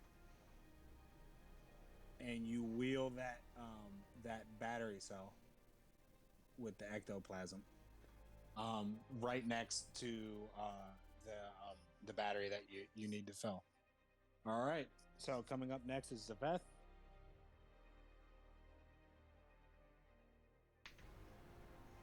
All right. I am going to. I'm going to take an intimidation check and look at Vincent. Who's faster? For speed. To try to run back to the gate. I'm going to say Vincent. I'm going to look at Vincent and be like, "Get your ass back to the first gate and get the bloody battery." And I'm going to roll intimidation because why the fuck not? That's a 12. I thought. I was gonna ask, do you want to cast That's what you need. So I will, Vincent, because she's using that to help you on your next skill. I will allow you to dash as part of your skill check. All right. okay. Because Zaveth's got a scary look in her eyes. All right, so coming up next, that is the 4th round. You see the gate flickering again. Nobody sees any electroplasm in the batteries now, except for Vincent's. He's got some electroplasm left in there. Looks like it's under a quarter. The one by Monko looks completely empty. And the gate flickers again. And you swear you see the shape of something far larger, more ominous than any of these ghosts. You can see like its dark silhouette through the ghost. You see hundreds of those spiked tentacles slamming up against the ghost wall. You see big red insectoid eyes and massive wings flapping on the other side. This thing looks like it's about the Compret. size of a building, and you just see it on the edge as it's approaching. Is it's approaching the ghost wall. So coming up next is Ricketts, top of the order. Every single one of you who's by the Silent Gate has seen this. So Ricketts looks at it and says, "Compret bonkat," and then turns, and I believe Arcana is free again. Yes. And he is going to turn towards the vials, and he's going to use his Arcana to use his Mage Hand to bring the much needed vials of ectoplasm back over to the gate. And that's going to be a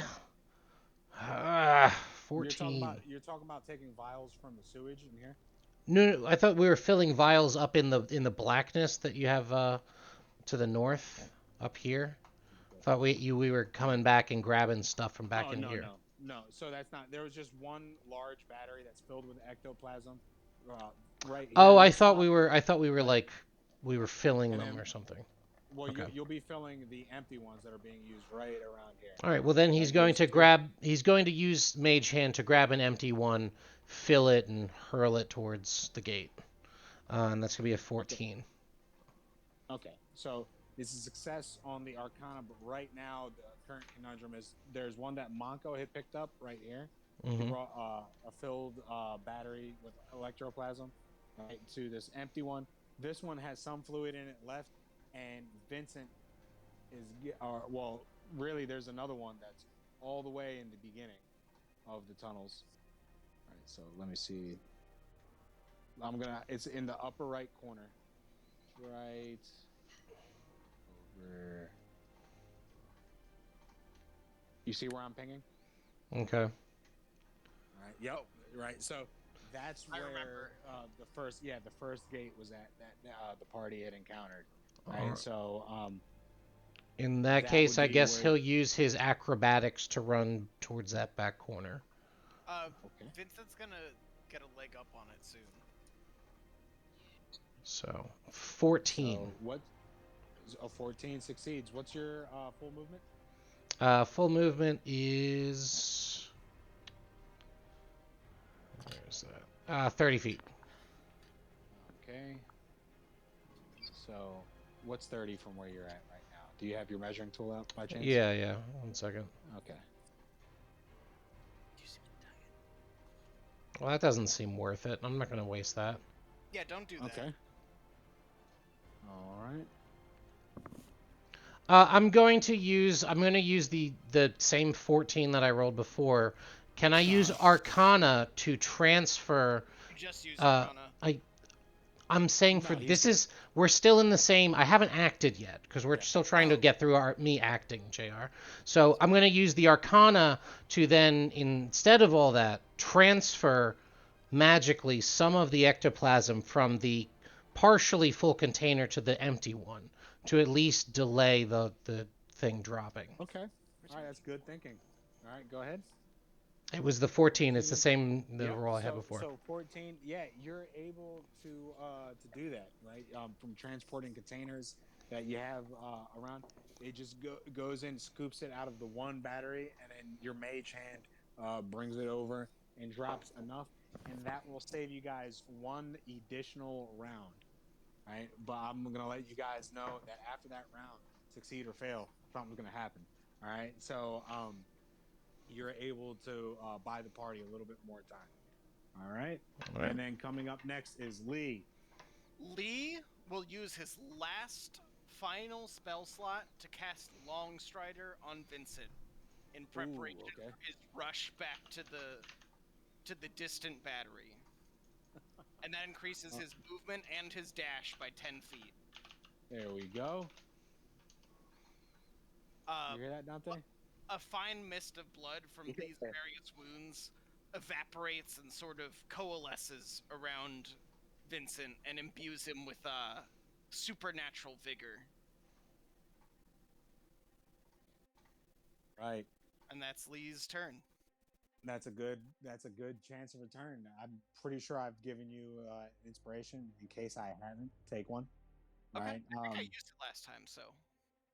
Okay. So coming up next is Vincent. All right, I'm going. All right, so Vincent is just he has all these people counting on him to go get this ectoplasm. So I'm going to use athletics to run toward the thing, and I'm going to use my inspiration to give myself a thing. Nice. Here we Get go. some.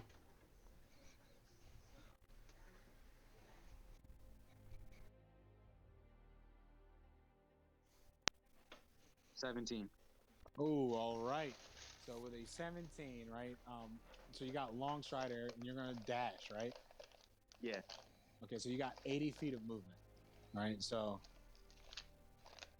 oh no, wait, that'll be, yeah, it'll be 80 feet of movement. Because long strider adds 10. That's 30.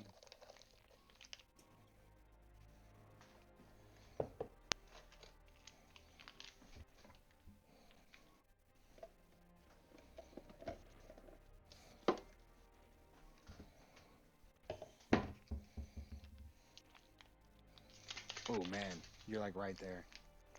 Hell yeah. I'm just gonna fucking say that you're right there. I mean, I don't want you to waste a turn to get 10 extra feet. Nice. All right. So you're at the ectoplasm. Okay. So coming up next is Caraway. Caraway is going to he's going to start taking out additional tools out of his bag. He's looking at the flickering wall, and then he turns to you, Zaveth, and he says, "If we don't get this thing up and running right away, a lot of people are going to die. Not just us, you understand?" And that'll be it for his turn. He's just taking out his tools and giving you guys some insight. Coming up next is Monko. Monko's gonna crack open that barrel and let me see what I'll use. I'll use sleight of hand and start pouring it in, and then it's gonna look over to Zveth because it's like once we start pouring it in, they pull, right? Well, yeah, once it's poured in, they're going to have to pull. Both batteries are going to have to be filled up at the same time. Oh, okay. So because he's lifting it up. I'm gonna use persuasion, and I'm gonna yell out to the rest of the crew, and then I'm just gonna let them, be like, ready up, and because I'm holding this thing, straining. Okay. So what skill are you using? Persuasion. All right, go ahead, roll. I got a 3. Okay. Oof. All right. Everyone's trying to hurry as fast as they can. They're trying to hurry more quickly. All right. So, that's going to be one fail. I think you guys are all right, though. You guys have had a lot more successes than fails. So coming up next is Zaveth.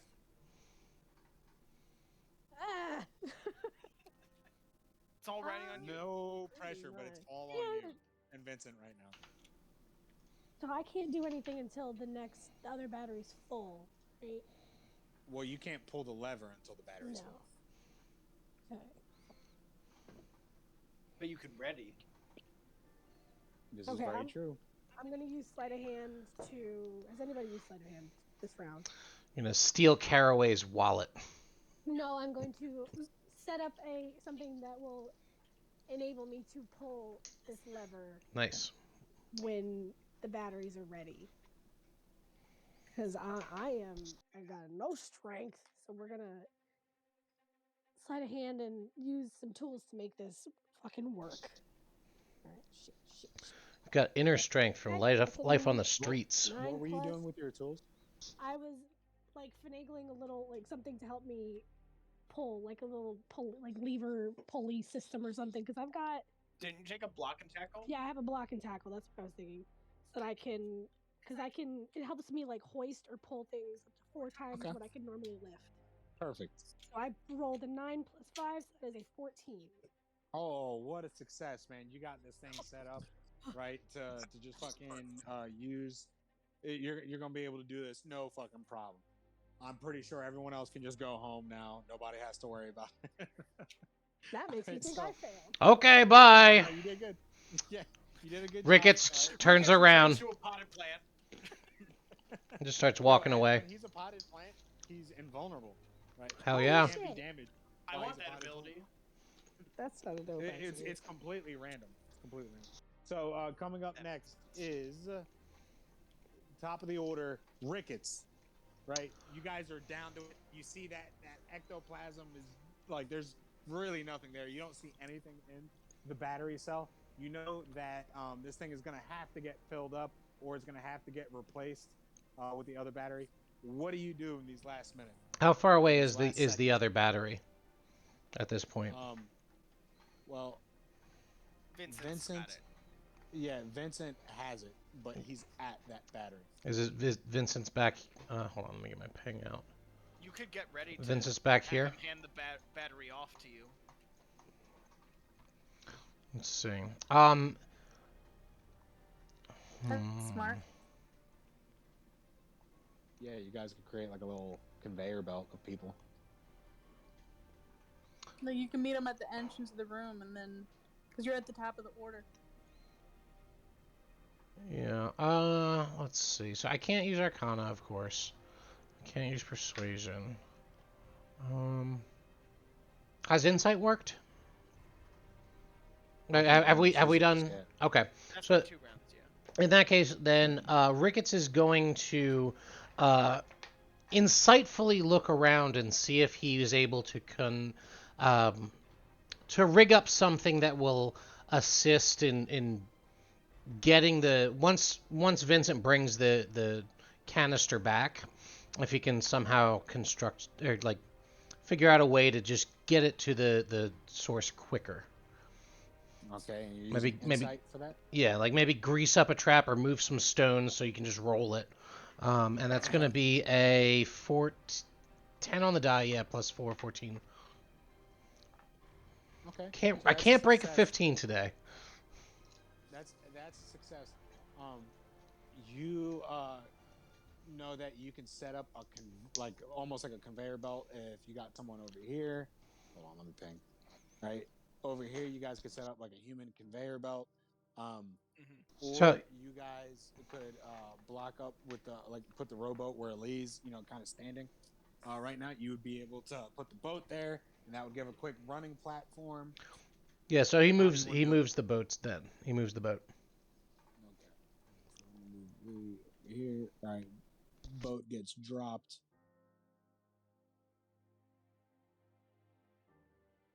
All right. So he moves the boat. All right. So coming up next is Lee. Lee's gonna use athletics to dash into place where Vincent will be running up with the battery winded, ready to receive it and hand it off down the line.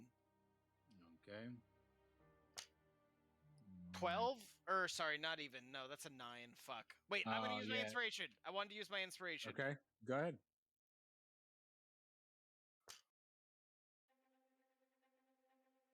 17. All right, 17 succeeds. Hey, going forward, I try to No, I make know. it I so know that, you don't use them yeah. reactively. I literally meant to like announce it before I rolled. Okay. Trust me, I really did. Okay. All right. So right here, we'll save some of that movement. Okay. And then coming up next is Lee. Just Not went. Lee, Vincent. Vincent, sorry. Okay. Bring it home, Dante. All right. Use athletics. So you lot step over of Van. pressure on it. Lot of pressure. Some Batman Begins ass Dash music. over Van. You use who's lying acrobatics. there. 'Cause I think you used athletics the last time. I just did.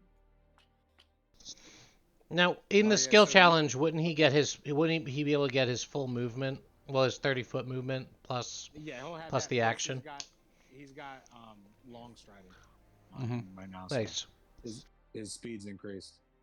All right. Okay. So yeah, Dante, you're not I'm gonna be able to use athletics. I'll let you keep that 17, but it's not gonna be athletics, man. You gotta pick a different skill. Just describe how you're gonna do it. all right. Performance. Okay. What are you doing for performance? Are you gonna run on the barrel? I'm There going you to go. run. Hell I'm yeah. going to run, holding the barrel in one hand while simultaneously brushing my hair back. Love it. Okay. All right. Go ahead. Go ahead. All right. Final roll. If you fail, do you accidentally pull your hair out? Yes. Uh, 18. Oh, okay. Fantastic. All right. Hell So yeah. you are making it seem like this is effortless to you as you run down and you're able to make it to now. Were you passing this off to Lee? Because Lee had enough movement to make it around that corner. But Yeah. Yeah, I'm ready. okay. I'm like, All right. give me the ball. That Put was me a in, good way to coach. hold. All right. So you make it over here. All right. But that's going to be where your movement ends. All right. So who we got? We got Domko. We got Zaveth. All right. This is going to be interesting. You might be able to roll it to Ricketts in time. Okay. So it's going to be, I hope you guys don't fail. All right. So coming up next is Monko. TCK. Total city kill. So Monko is going to. Oh god, I don't even freaking know what to do. I'm holding Bang up on this it. barrel, readying myself to pour it in, waiting for Vincent. Vincent didn't make it all the way, right? He's still running over. No, Vincent handed off the barrel to Lee. Lee has the barrel, and Lee is right here at this corner. Right. Ricketts had set up this rowboat so that whoever has the barrel would be able to transport it easier. All right, but they got to get over here. Okay. So Monko is then going to do a sleight of hand check to begin opening up the barrel or taking the top off or whatever metal pieces are on it, so that when Lee gets over there, we can immediately start pouring it. Okay. So, what role are you doing? Sleight of hand. Okay.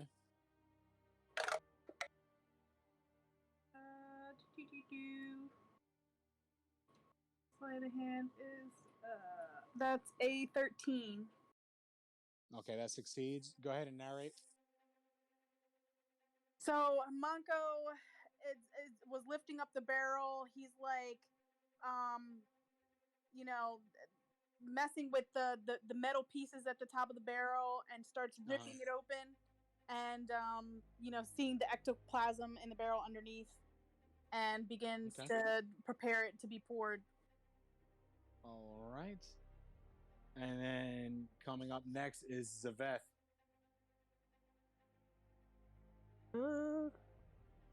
Fuck's sake. Can I just roll a religion and just pray this works? Don't you love inspiration? Could you slam dunk the barrel? Has anybody used perception yet? No. Not in this turn. Mm-mm. So I'm just gonna use perception to keep watch to see when it's time to pull. Okay. Make sure I'm paying attention. Make sure that we don't die, guys. All right. 18, natural 18 plus 3, so 21. Natural 18, right? You got a pretty good situational awareness of what's going on. You see that the ghost wall is getting ready to flicker. This thing's about to go out, and Caraway is fucking panicking. He's sweating in his suit. He's not sure if you guys are all going to make it out alive, and his hand is on that lever, right? So, speaking of which,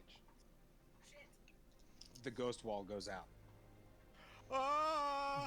You see the walls drop, and because you held your action and you were paying attention to that, you see that Caraway communicates to you with his eyes, and he pulls the lever. Ah! Pull it! Right? Yeah. Go ahead. You pull the lever, right? Because you set up your hoist, you're able to pull the lever, but I not roll into before this? Oh, no. dozens of ghosts. You can roll a DC 10 strength check with advantage. I have You got no this. modifier. You got this. Shut up. Just straight rolls. Channel Orinala's anger. Roll. I rolled a 5 and a fucking 2. I Oh! swear to God. These ghosts go through, and you see like dozens of them immediately dash through Caraway and go through his person. And then you see a spectral Caraway get carried out of his body. Oh, as his shit. lifeless form hits the water. His lever is pulled. The wall is out. Coming up at the top of the order, Ricketts. Ricketts is. Let's see. Ricketts is going to look at. The ghost wall went down, but a lot of people around that were all holding their action. Caraway got fucked, and Zaveth had a hard. Zaveth had a hard time, right? Is it Zaveth or Zaveth? Yes. Zaveth. Zaveth. So, Zaveth and Caraway had a hard time, but I believe Monko is still holding their action. So Ricketts is going to turn to Lee and put his hands up and say "Alley-oop" and stand on top of the boat, and it's going to be an acrobatics check to try and relay this thing into from Lee to Ricketts, and Ricketts pops it up over to Monko, and Monko can just slam dunk it into the cartridge. And that's gonna be a 23. Fuck yeah. Fuck yeah. All right, Lee, it's your turn. What do you do, buddy? God will All put right. you to shame. This might be a bit of a He stretch. jumps up. He says, "Alley-oop." Lee is going to roll. We use performance for Vincent combing his hair while he's running with his barrel. Okay, Lee is going to use stealth to seamlessly blend into this chain of many body action, so smoothly that you barely even notice he's there. Okay, is he hiding from the ghost? No, he's just like.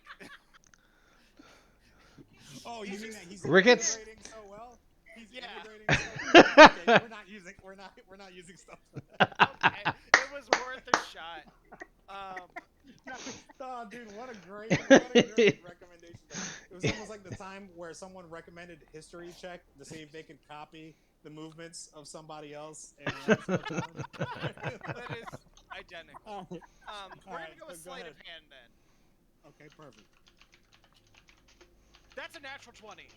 Hey, there we go. All right, so yeah, man, you toss this barrel. It gets to Ricketts. Ricketts uses his full movement, running past the dead body of Caraway.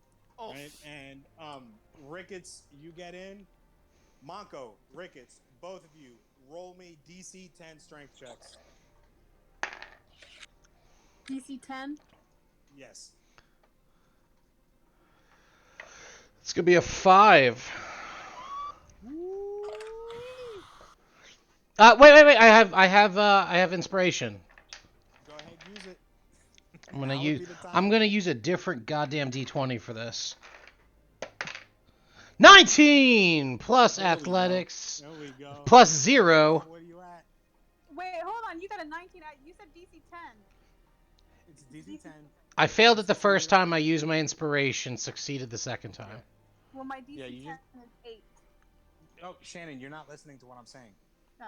So DC 10 is dice check, right? You have to hit the number 10. You're rolling a D20.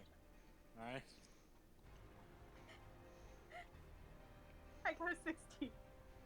All right, there we go. So you guys pour in the ectoplasm. Zaveth, now is the time for you to go ahead and Radine. You see that Caraway's lever has been pulled. The timing is off. The ectoplasm has been poured in at the same time. You still have your lever halfway pulled. What do you do? DC 10 with advantage. Ricketts' life depends on you. Ah, Ricketts is fine. That's not great incentive. Fuck. Okay, sorry. I didn't realize I was still muted. I was wailing and crying. All on you, Zach. Okay, 15. 15. As Jesus. you Oh, as the other one was you a 4. pull, you see the ghosts twirling around and like as if like in a little cyclone motion. They spin around and they go up. They lock eyes on Ricketts. They're getting ready to go in. Oh, As you no. pull the hoist, the silent gate activates, and the ghosts are disintegrated as they attempt to go through. I took Fucking Caraway. cool. Bring Caraway back. What you notice immediately, you guys are out of initiative order. What you guys notice immediately is that there is a golden shimmer to everything that's beyond the arch. That instead of like the blue electric ghost wall, you have a golden shimmery energy that is radiating warmth to you guys. For those of you who are familiar with the silent gates, this is what they're usually depicted as prior to traveling. For anyone who's been on an electro rail, you know that that's the bubble you need to travel through when you're on the train, right? That's what the rail jacks consider an operational silent gate.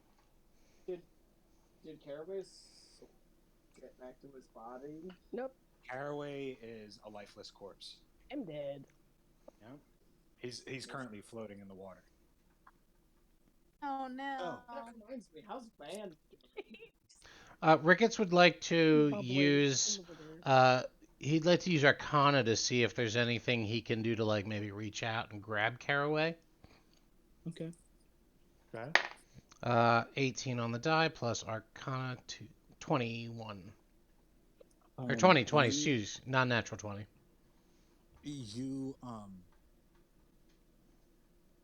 know that there's rumors of the privileged or rumors of Koldunic sorcerers who have power over life and death. You know that you are currently not at that level of ability. You don't have that type of arcane knowledge, but he is dead. There's no coming back from being killed like that. Ricketts looks at Caraway's ghost and says, "Better luck next time, Dagger," and kind of gives him a salute, just like a little quick one. Yeah, this would have been a ghost that's on the other side of the ghost wall now. Yep. So while you might be able to see him, there's no reaction. They can't actually see what's on the other. This is the inside of the ghost wall. This is as much for Ricketts as it is for Okay. Caraway. Fantastic, excellent role playing. Taking inspiration, Rob. Hell yeah. So, you guys find yourselves back on the inside of these canals. What do you do?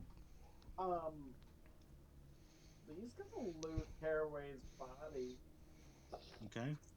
The vet's gonna like kind of drop to the ground a little bit and just sit there blankly staring out of the ghost wall and just looking at what almost killed them for a good, I'm gonna say 30 seconds. What's I'm sorry, go ahead.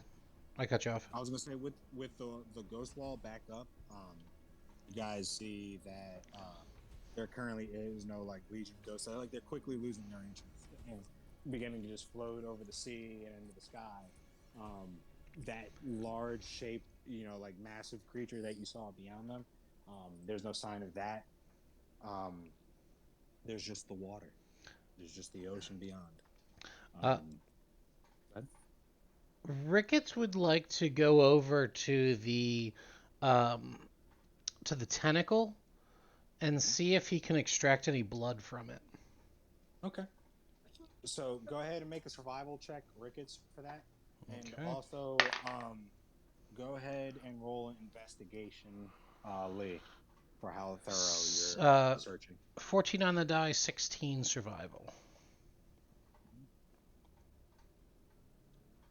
Yeah, you're able to extract a few vials of black ichor from the tentacle. Yeah, I would say about 3 or 4 bottles worth, vials worth. He takes out his pipe and not a lot, but he just takes a little bit of the tentacle blood and just takes like a quick hit from his ghost pipe. Okay. All right. You're not going to be there's no memory. Like this isn't like the refined ghost blood that you would get that the Dimmer sisters are known for selling in the city. Mm-hmm. However, you do get like you swear you can hear it just on the edge of your perception, whispering in the back of your mind. Right. However, it's an uneasy feeling. It's not the same as the reassuring, wonderful memories that you would get from the ghost blood that people sell in town. He chuckles then and pockets the vials, excited to get it distilled later. Okay. All right. So, Lee, what did you roll on investigation?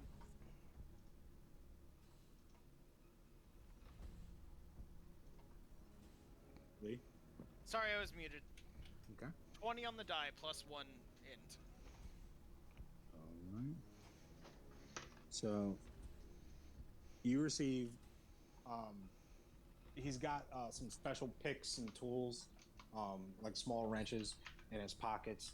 He has a standard one-shot flintlock on him. He's got a dagger that looks like more of a tool than a weapon. You also find on the inside of his waistcoat is a small cut sandwich, like wrapped in a haversack, and it has the like it looks like his initials with not what's the word? Handkerchief, right? Like wrapped in a handkerchief, and it looks like it's got his initials and someone else's initials with a date embroidered on it. So rail check tools, sandwich, the knife thing, any gold? He had 100 Dreschen on him. Nice.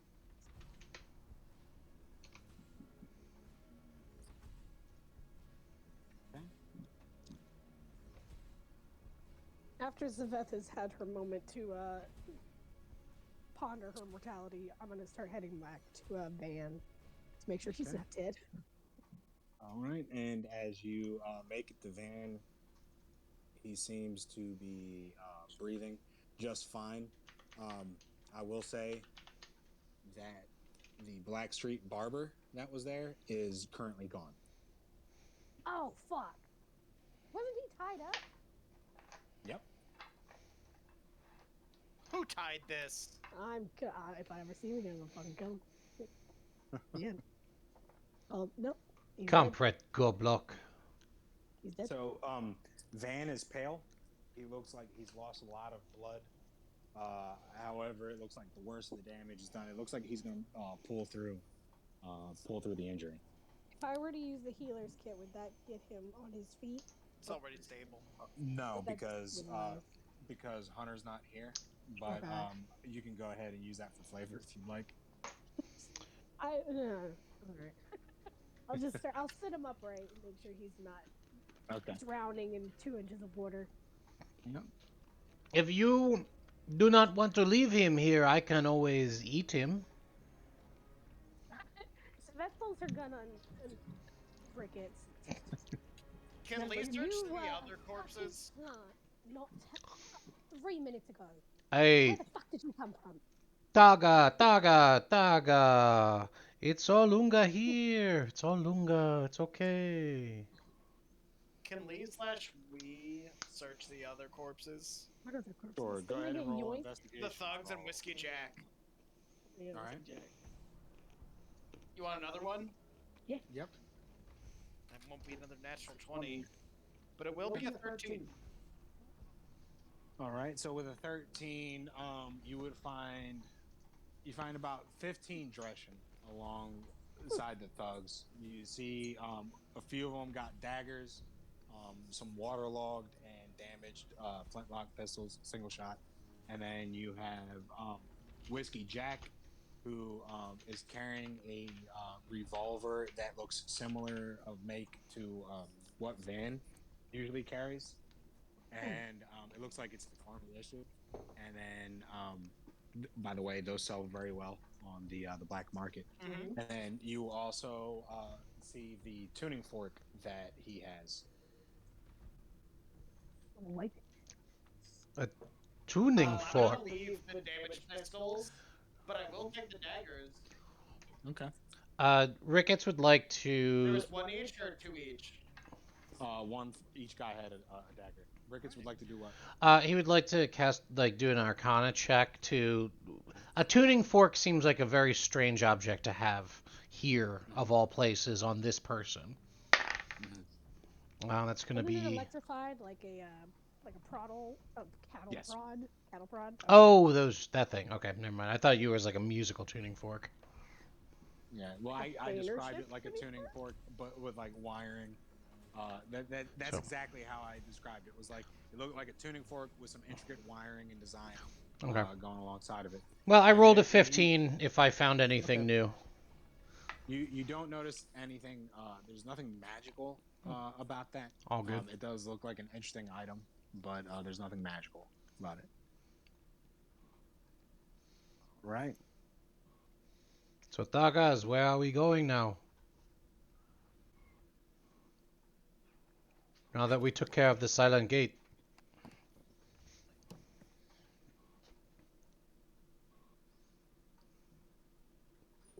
There's. We'll be right back. He's running down the bathroom real quick. You'll forgive me, I was just a potted plant. Falling through the sky with a newly birthed whale. Stop trying to eat everyone when we're either asleep or half dead. I know you were creeping around trying to chew on people that were sleeping. I only eat things that are alive.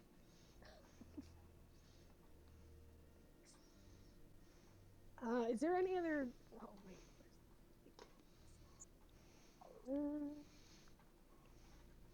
So it Is looks there anything like over here?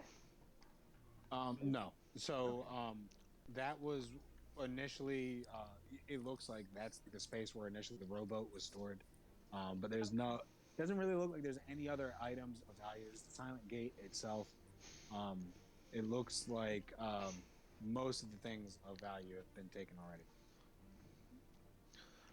what about down here? It looks like there's a passageway to see out into this void that this statue is barfing water into. Yeah. It's just a stream of water that leads. You can see there's like a little opening over here. That's all ghost walled. What does it lead? What does it lead down to into the pit? To the fucking ocean, son. Outside of the ghost wall? Yes. So the water can pass through the ghost wall. Yes. Okay. No ghosts. Ghosts and people do not travel through the ghost wall. Okay. And probably fish. Fish are probably just getting fucked up all day. Yeah, Ricketts looks around for a rat and he hurls a rat at the silent wall. Through the golden shimmer. Yeah. Okay. When you throw this rat on the other end of the golden shimmer, it goes through like without problem, and you see there's like a protective sheen, like golden sheen around it on the other end, and it's like scurrying around in the water on the other end of the ghost wall. Oh. He passed through the ghost wall. Yeah. While Well, it's still up. that's okay. So the ghost wall is the blue electrified part. The golden shimmer through the silent gate. That's what one of the whole reasons why you guys came here for. Okay. You guys are looking for certain ingredients on the other end of the ghost wall. So the blue, And you the guys- blue is like a solid arcane wall. The gold allows us to pass through. The gold allows you to pass through without getting disintegrated. Yeah. Okay. Then Ricketts reaches through and grabs that rat and then hurls it at the blue wall. Okay, and that thing fucking dies. And as you guys see, as Ricketts, steps out, right, when he goes to grab this rat through, there's a golden sheen, like a little bubble that surrounds him. He grabs this rat, swims back out, comes in, throws the rat at the wall, and the rat disintegrates. Let's go swimming. Oh, that disgusting water. No, through the golden water. How And about and we he clean the and he walks backwards through the golden sheen and just kind of floats around with the what kind of guy? ghosts. Mm-hmm. What are we gonna Where, do with Van? Monko, what are you doing? I'll watch him. Monko's seeing the discussion. Monko was just freaked out by like, all right, we just freaking got attacked by a tentacle monster, the same tentacle monster that grabbed me by my feet. Then we just had ghosts just swirling through here, freaking killed Conaway. And I think Monko was like with the adrenaline of the situation, was sitting on the floor, just kind of like taking everything in. So it's hearing the discussion that everybody's talking about and deciding on if we're gonna be going through the gold glimmer or not. And so Monko's just kind of like stunned. Okay. Vincent, where are you in all this? Still brushing his hair. Vincent is Vincent still hearing the whispers? Yes. They Oh. have not left the back of Vincent's mind. Vincent is just trying to find out the source of these. It's okay. Go Can you ahead. tell And anybody else that you're hearing this? roll an insight, Vincent.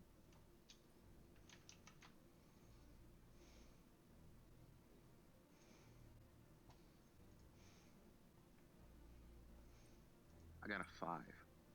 Okay. It seems like these whispers are coming from everywhere. Does anyone else hear those? Hear what?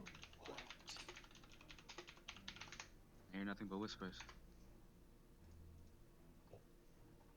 Does Lee hear? Your head.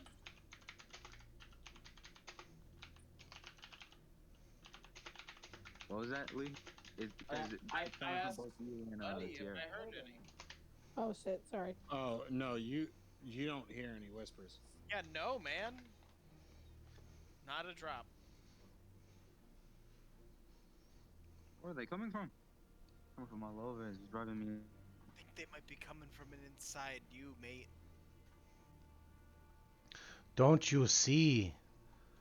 I know that you Jawa townspeople are not used to it, but we are on the edge of the Vale of Tears. Through here is the other side, the other world. Aren't you You on will the edge? not be able to explain this. You must accept it and dive in. And he slips his head back under through the glimmer. Okay. So Ricketts goes through. Ricketts, when you make it to the other end of Snelling Gate, right? You see just the sky is just filled with black. Like the water itself is like inky, right? You see little plots of land here or there on the other end. You see like some. It looks very barren, very like ash-filled trees on the other end, and little like tracts of land on the far side of the water. But this looks like a very hostile style, terrifying environment. His very toothy grin grows across his squat football-like head, jagged teeth pointing at different angles. His bright red eyes grow wide, and he whispers to himself, "I will be of both worlds." Oh, I like it. So, the rest of you guys have a boat. You guys have a job, right? You guys can collect Van and bring him with you to the boat, or you guys can all turn tail with Ricketts on the other end of this ghost wall. What No. is it that you guys do?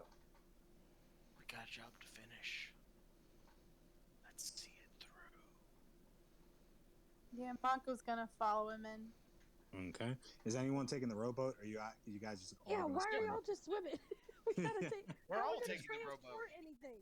Zaveth Okay. is gonna prop Van up somewhere out of sight because he ain't bringing him, or should Okay. we? Or we'll prop him up in the rowboat. We'll pin a note to his He's chest. literally dead weight. You can't leave him in the sewers. All right. So everyone hops on the boat. All right, Ricketts gets on the I ain't boat. swimming. I ain't swimming Okay. in this water. So you guys can all stay logged in on Roll20, but we're not going to be using any maps for now. As you guys are breaking through the threshold of the silent gate, and you go through the shimmer, it surrounds like the vessel itself and everyone within it. And occasionally you'll see like the spectral figure of a woman in a long tattered dress hovering and zooming over the waves, like 20 feet above you, but they're not paying you any mind. The ghosts don't sense the spark of life on the other end of the shimmer, so they ignore you. And who's paddling the boat right now? Ricketts is gonna use Mage Hand. Okay, Ricketts is using Mage Hand to exert 10 pounds of oaring force. Yep. Just completely. Like it's Oh God, we're going it's in no. circles. It's like when you take your kid canoeing. Ricketts is in the front, just kind of splashing you're doing a around. good job, Ricketts. Yeah. Like the oar itself is going to be more than 10 pounds, but Ricketts is doing his best. Who's taking the other oar? Lee. Okay. Lee, you're doing a lot of the legwork, man. So, as you guys are breaking through, you do see some coast on the other end. However, there's no lights over there. Like the light pollution that comes from the ghost wall and the city behind you is a lot more than the lights on the far side. You can see like a vague silhouette at beyond with some silvery like beams of light from the moon making it through the dark clouds. You occasionally get the sense that there's some land across from where you guys are currently rowing. However, you guys are free to explore. You weren't given a particular area. Can I roll a perception check if I'm one of the ones that has dark vision? Just so I can give us a general heading of which way to go. Yeah.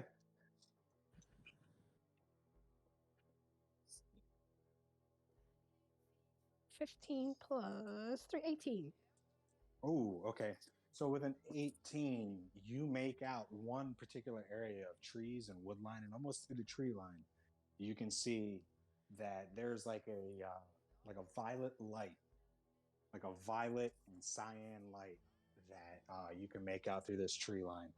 That if you weren't paying such good attention, you would have missed before. It's about a quarter mile away from where you guys currently are. I'm gonna get Lee's attention and show him which way we should start heading.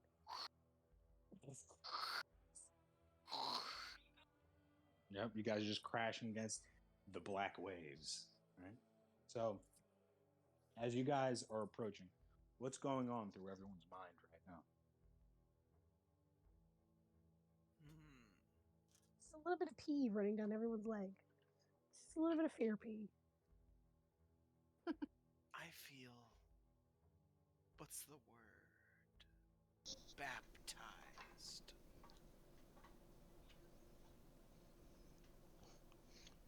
Ricketts is standing in the bow of the boat,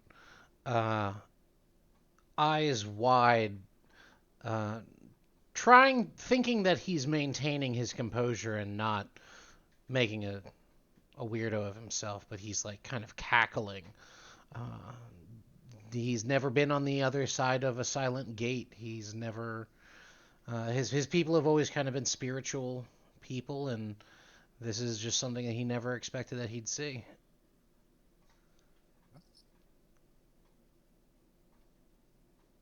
Monko? Monko is gonna be taking everything in. He's glad for like a moment that that they aren't in like that they're safe from the ghosts and he's just gonna keep an eye out for some of these herbs and things that we're looking for. Vincent?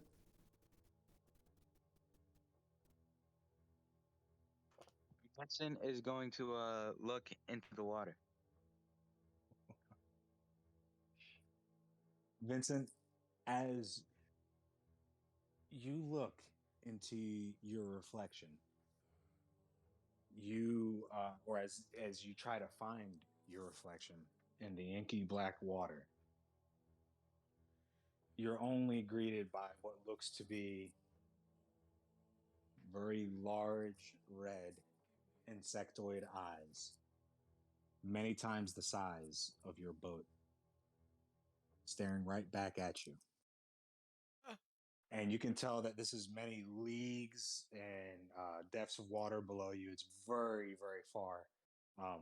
At least maybe 100 meters below where you're at. But you can tell these eyes are looking back at you. What do you do? Vincent, Nope. Vincent is gonna jump into the water and try to go towards the Ah! Whoa! Someone As grab his ass. as Can I make a reflex save as to try and grab him before he jumps out? will you guys let me narrate this for a Go second? yes, go ahead. So, as Vincent jumps into the water, you see dozens of tentacles, black tentacles, much larger than the tentacle that I said faced in the sewer, begin to coil themselves around him, and they bring you deep into the depths of the water, Vincent.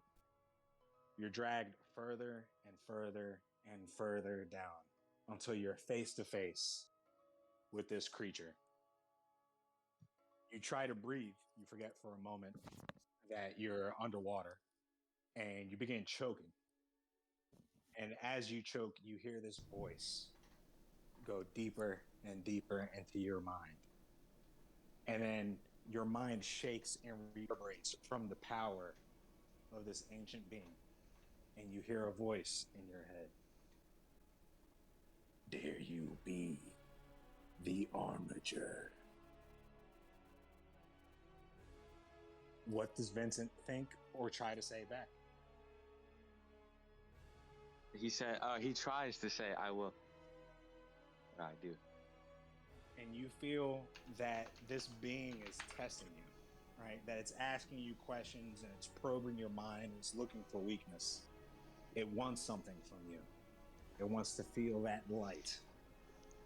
And as these tentacles coil around you, they rip apart your person, and your body is torn into dozens of different pieces.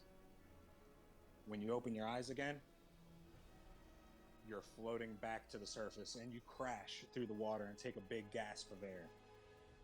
But there is something in your hand as your arm drops onto the boat.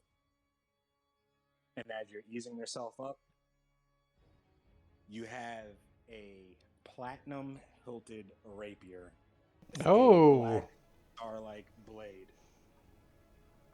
And whenever you look at that blade, you can see those red insectoid eyes looking at you back.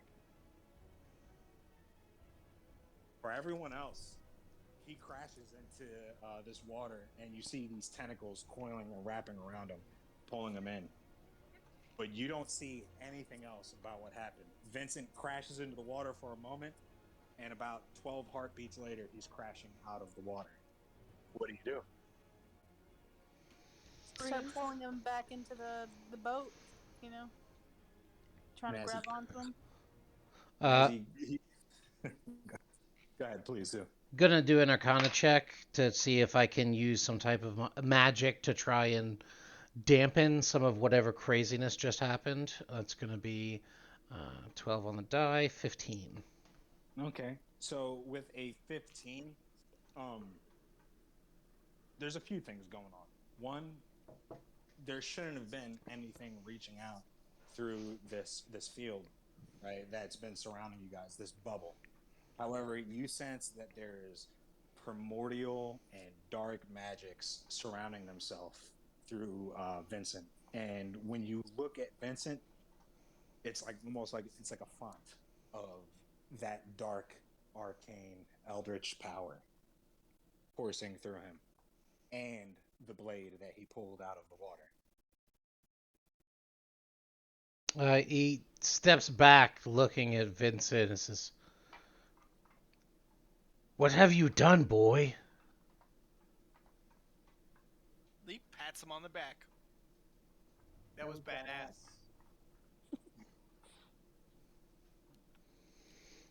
I saw somebody down there. It looked like there was two eyes just looking at me. You act. They were telling me to go down there. You act like Ulu. Do not. Normal number. I can't understand what Rob is saying. Yeah, no. Yeah, my bad. What were you saying about? I would say, do not be Goblak Ulu. I'm sure that helps a lot more. You understand now what I'm saying. Do not be. What did you do, child? What gave you that sword?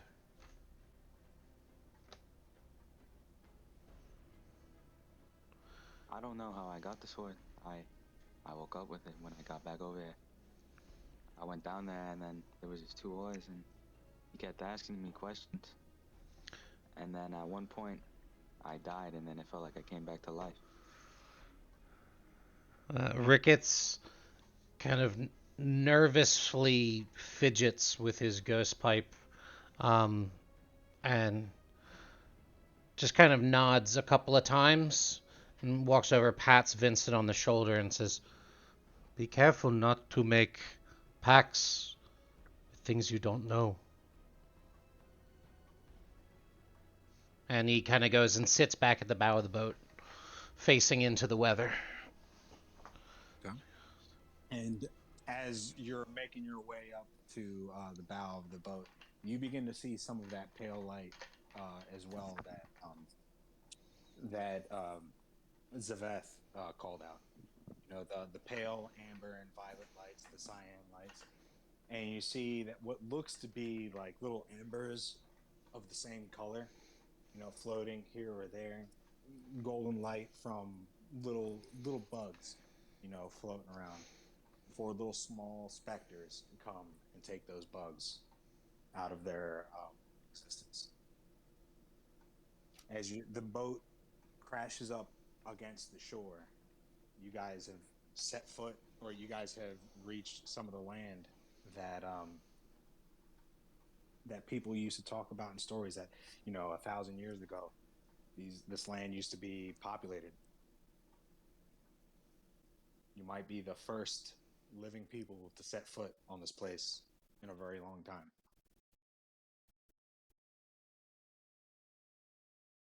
Ricketts takes a knee on the after he gets on shore. He takes a knee and reaches his hand down into the earth and grabs up a small piece of it and puts it in his mouth and starts chewing, and then stands up and swallows, looks at the rest of the group and says, "Excited to find more new things." Does it taste? It tastes like fucking dirt. Then why'd you eat it? Because now this outer world is an irreversible part of me. I am now part of this world. When nobody's looking, Lee takes a little finger of dirt on his glove and licks it off. Outstanding. So you guys are maybe 50 feet away from the tree line. What do you do? I'd like to scout ahead a little bit. Maybe roll a stealth check just to get up to the tree line. All right, go ahead. See what I can see.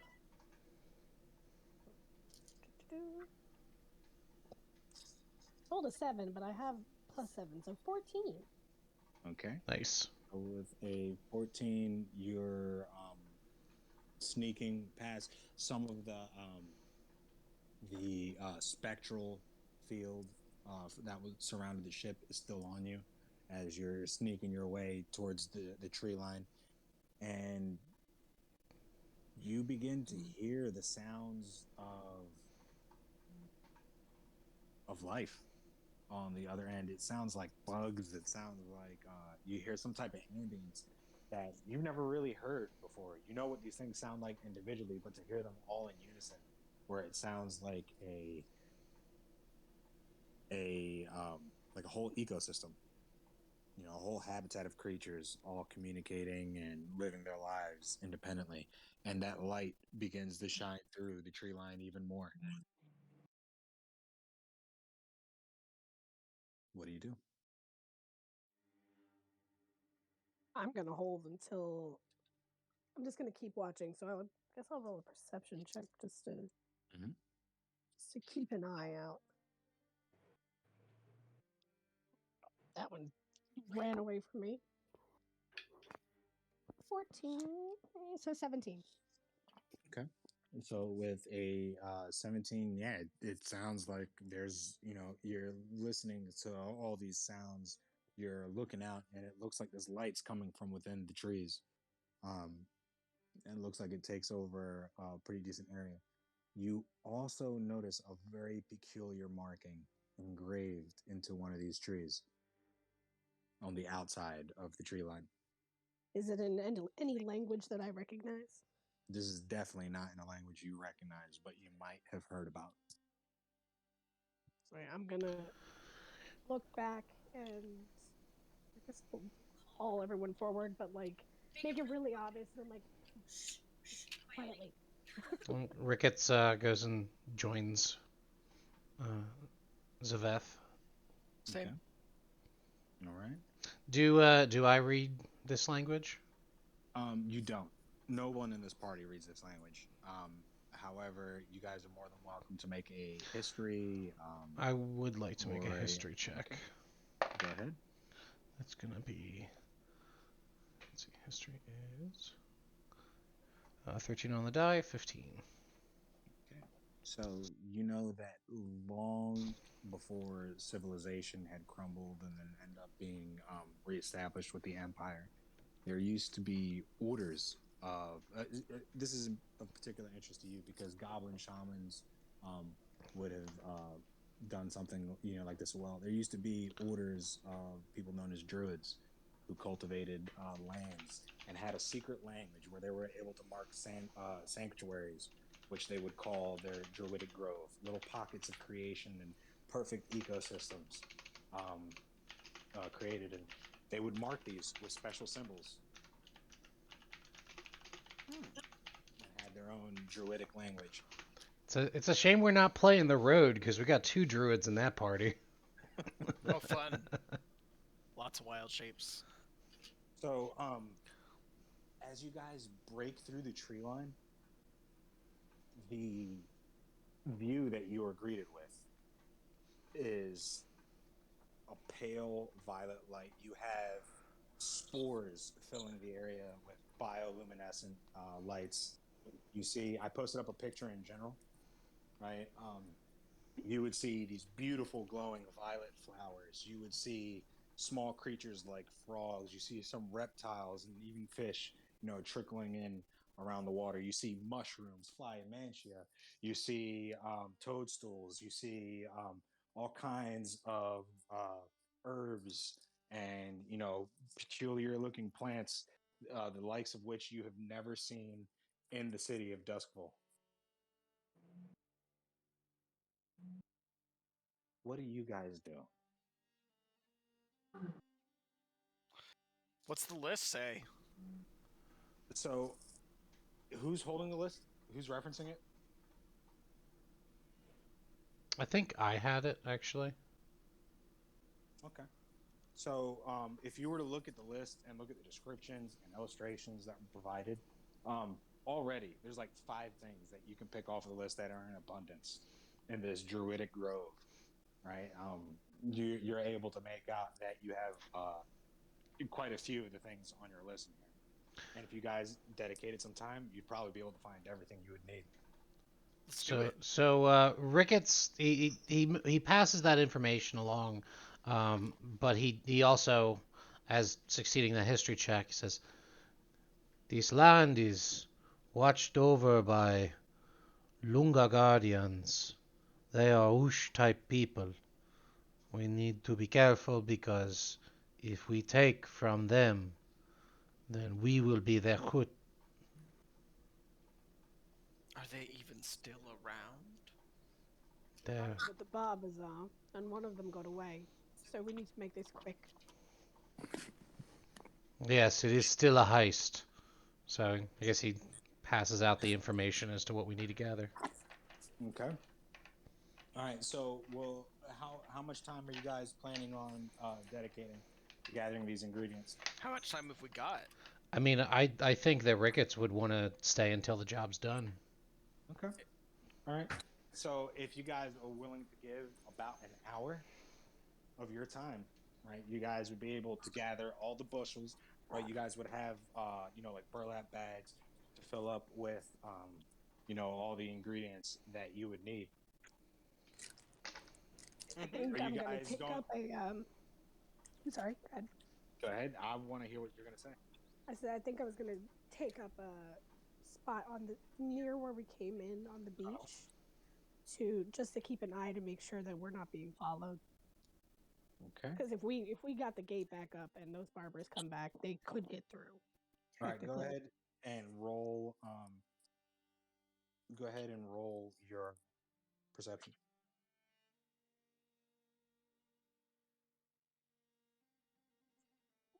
Natural 18 plus 3 for 8. Hell yeah. Okay. You do see some odd shapes in the distance, not over the ocean. You see some, specters floating over the waves, floating over the tree line. However, you do have that field currently around your person right now. You do notice that it's getting thinner, right, as the time is trickling away. That the effects of the silent gate are starting to leave you. However, you don't notice anybody following you or nothing immediately life threatening. Like no immediate threat. I convey that our time is limited to the party. We all should probably get moving as soon as we can. I don't think this lovely little protection will last all night. Okay, we got a job to do. Let's do it, Tagas. All right. So after about an hour, you guys are all able to take the bushels of these herbs and these rare ingredients.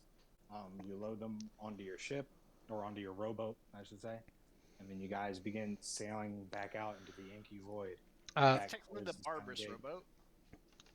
It was whoever's rowboat was on there. I don't think the barbers carried that rowboat up to the that sewer. Can Fair enough. They would buddy, have had to carry it up the hatch. Go ahead. could I say that I tucked 3 of each type of the ingredient into a pocket, just as a separate thing for me myself to, or for not Yeah. for Ricketts, he carries some home so he can look into it. Okay, absolutely. Because I imagine this is magic as fuck. Well, a lot of these stuff are the spell components and rare ingredients needed to make certain things. Well, I mean, This- I'm a sorcerer. I'm not one of those like nerdy ass wizards who need spell components. I'm naturally great. Okay. So, as you guys are sailing back, is there anything going on? Because I'm gonna narrate you guys through backtracking. So if you guys want to say anything to one another, if you guys have any plans Have or you anything that ever? you're planning on doing, please bring it up. So like I guess imagine as we're sitting there, we're rowing. You know, we have the glowing in the back. I'm rowing. Wait, you're rowing. We have the glowing behind us. We have these dark waters all around us, and we're going back towards this pinprick of golden light that is the silent gate. And as we're rowing, Ricketts kind of in the bow of the boat turns around and sits back comfortably, looking at the rest of the party, and says, "I never thought I would be out here. I did not expect to see my ancestors." He kind of looks around. Says, "Do you see anyone you know?" Does anyone see someone they know? I feel like it's With the a exception of the specter of Caraway, there wouldn't be any that you would have recognized. A lot of these ghosts coming through, they may. I'll leave it up to you. They may or may not be people that have died, but these are also people that died within 1,000 years. You know, all that time within 1,000 years. You know, people die. They become. This is like the world is haunted by the world from the past. Right, so you will always have these ghosts out here. I always felt that that beyond death was not a physical space, but he kind of like looks around at this vast ocean of inky darkness, and he says, "It is unsettling knowing that death is a place." On Earth? Trust me, being demon-blooded isn't all it's cracked up to be. Get enough prejudices in life. I don't need to be even more doomed when we get back. I'd like to go home. Oh, but you didn't choose demon blood. Ah, yes, but the rest of the world seems to think I did. The rest of the world are a bunch of ponkat. Amen to that. What about you, Vincent? You ever see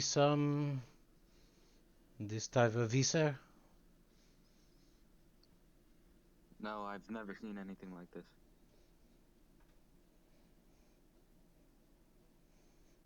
Monko. Lee sighs. Oh, sorry. No, Lee, please go ahead. Lee sighs kind of wistfully. All I'll say is that today's been a pretty good day. You're really insufferable sometimes. We're not done yet. It will be a good day when we are done. Then I will toast with you. Lee licks some of his wounds, literally. Oh, gross. Shrugs. Monko, what about you? You are a great, tough fist fighter. Well, I never saw nothing like this. I don't want any ghosts come haunting me back in my sleep. And then Monko is just gonna like crack his neck and his rub his muscles as everybody else is rowing, and I'm getting too old for this. Ricketts will then kind of reach his hand into the water, just kind of splash his face a little bit with it. And then he will look up and say, "Oh, great narrator. I'm sorry I interrupted you. Please continue." No, it's fine. I wanted everybody to talk. So yeah, as you splash that water, man, it's seawater, so salty, but there's something else, man, that because the water itself really is, like an inky black. So as you guys make your way back to the tunnels, you make your way through the silent gate. What do you do with the rowboat that you have? Lee is a little suspicious that our escapee made off with our boat and pitches to the party that we haul it back with us. Okay. We've got a escapee on the lam. We should prepare for the worst. What, you want me to carry this big fucking thing? Okay, you have fun with that, Longshanks. You can always cast Mage Hand. Oh, 10 pounds of pressure. He casts Mage Hand and slaps Lee on the ass. 10 pounds! Despise you. Hey, it is the same, Dagger. I'll take care of this, and then Monko's gonna walk over and help lift the boat. I imagine Monko just like picking up with one hand, picking up onto his shoulder. So Lee's like holding the back, but barely.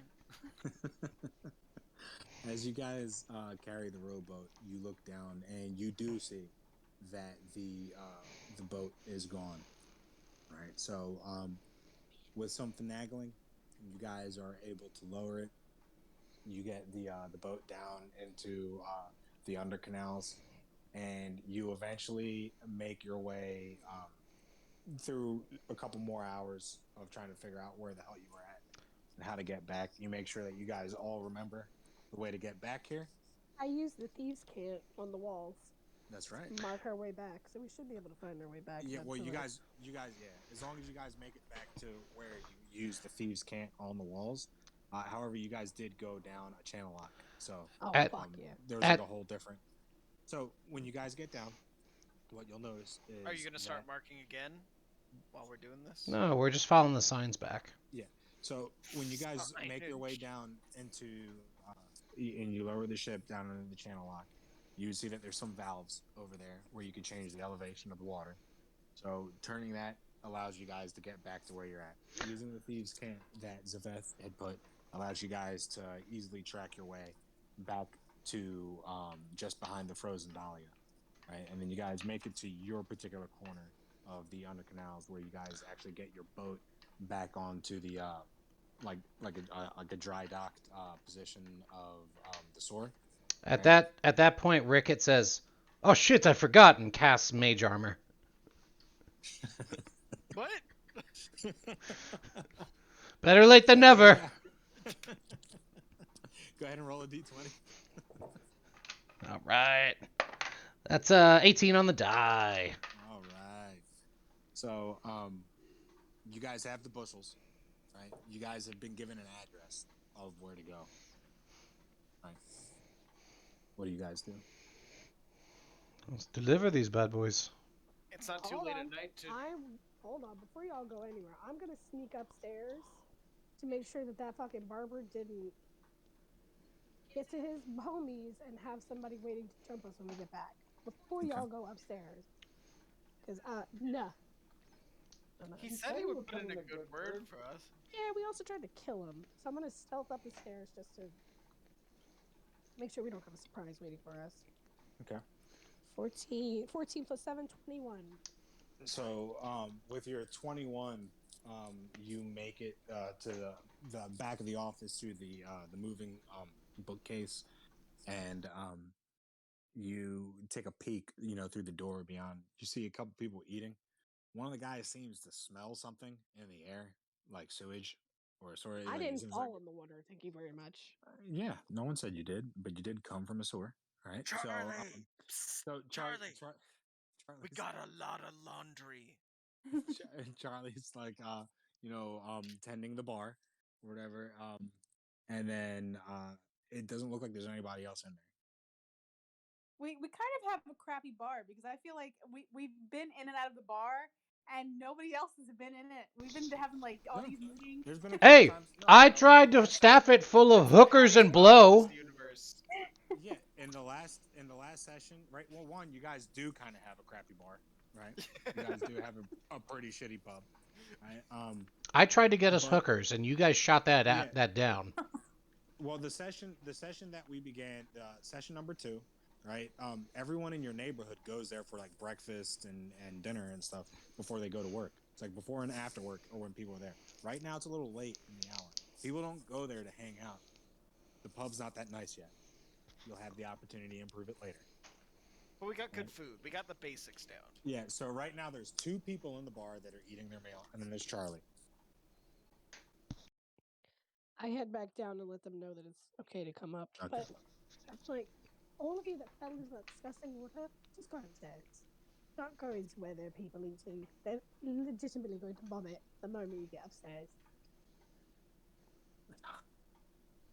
So as you guys are entering the room, Charlie grins. You can tell that he's grinning underneath his massive mustache, right?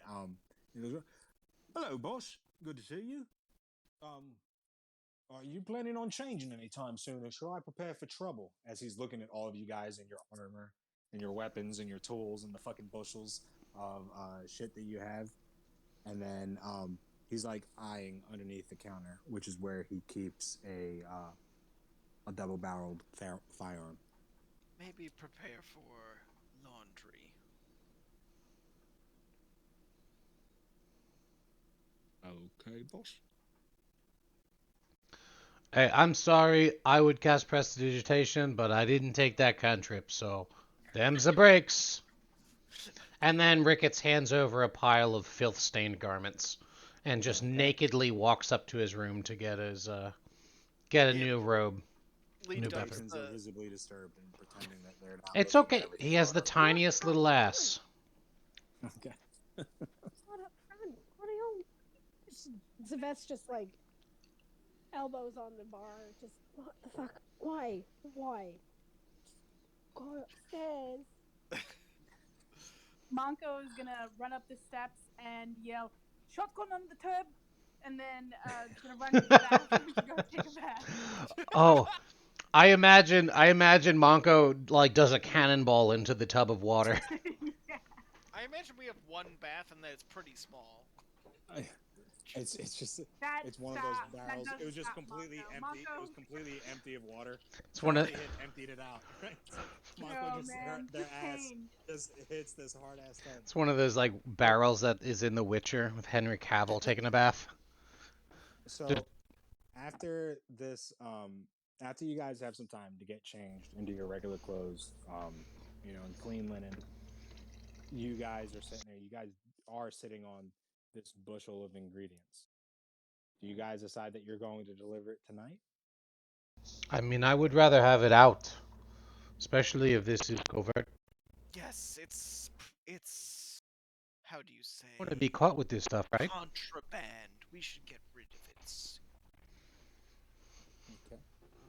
While everyone's getting cleaned up, if we're trying to get rid of this tonight, I'm gonna give Charlie a brief look of like, go get us our runner so that we can get a message out to the target or the customer rather.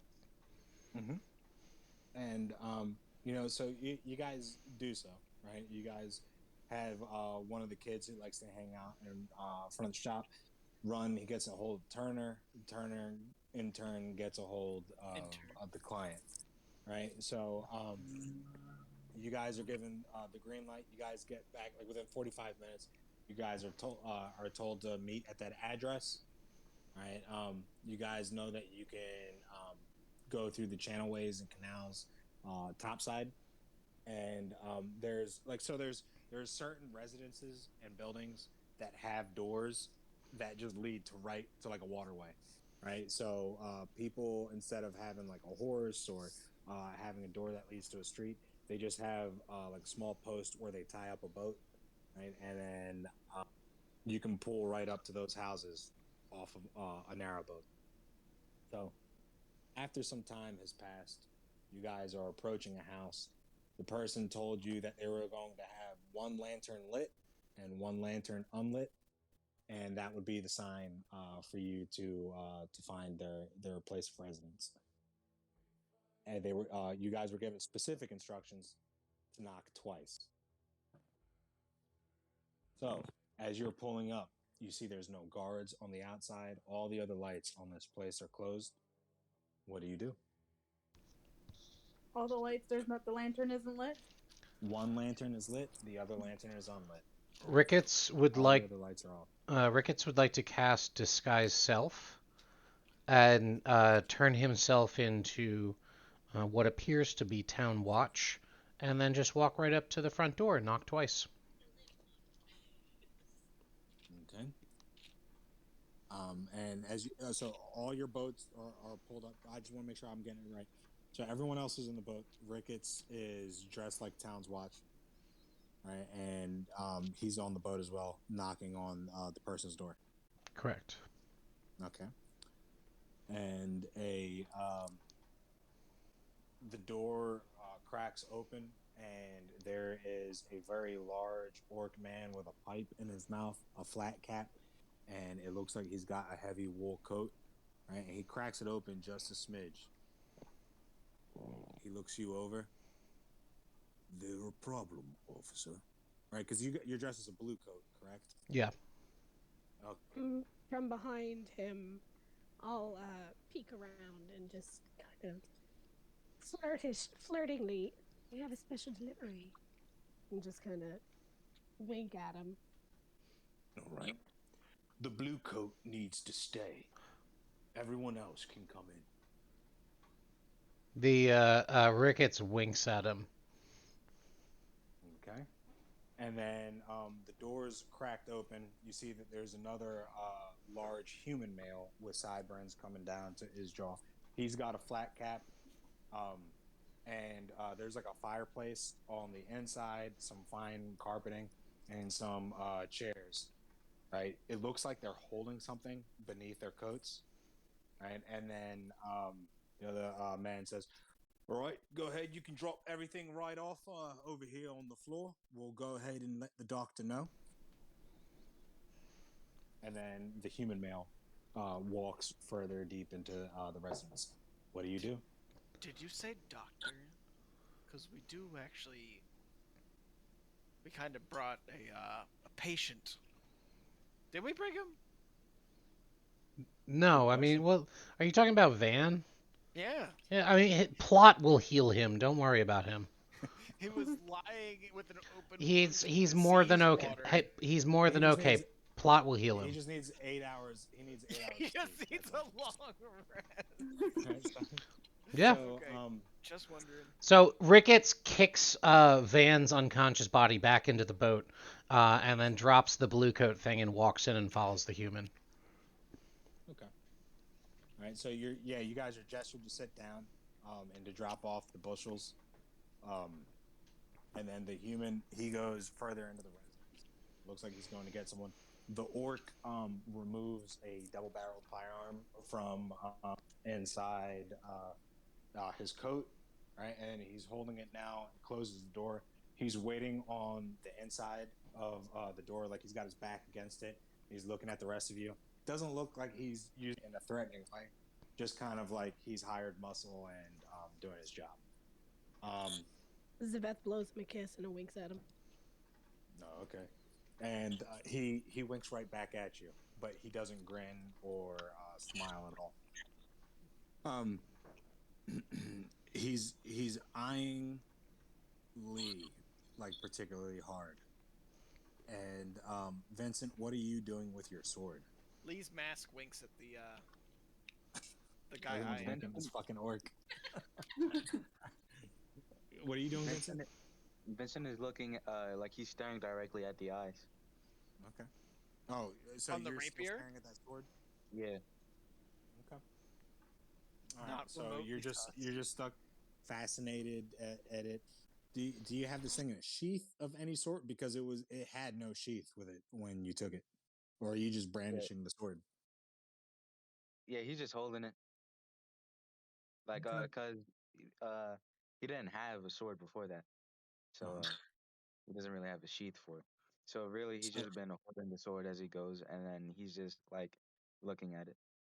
Okay. Do the eyes blank, or do they just? No, All right. they're just staring at you the whole time.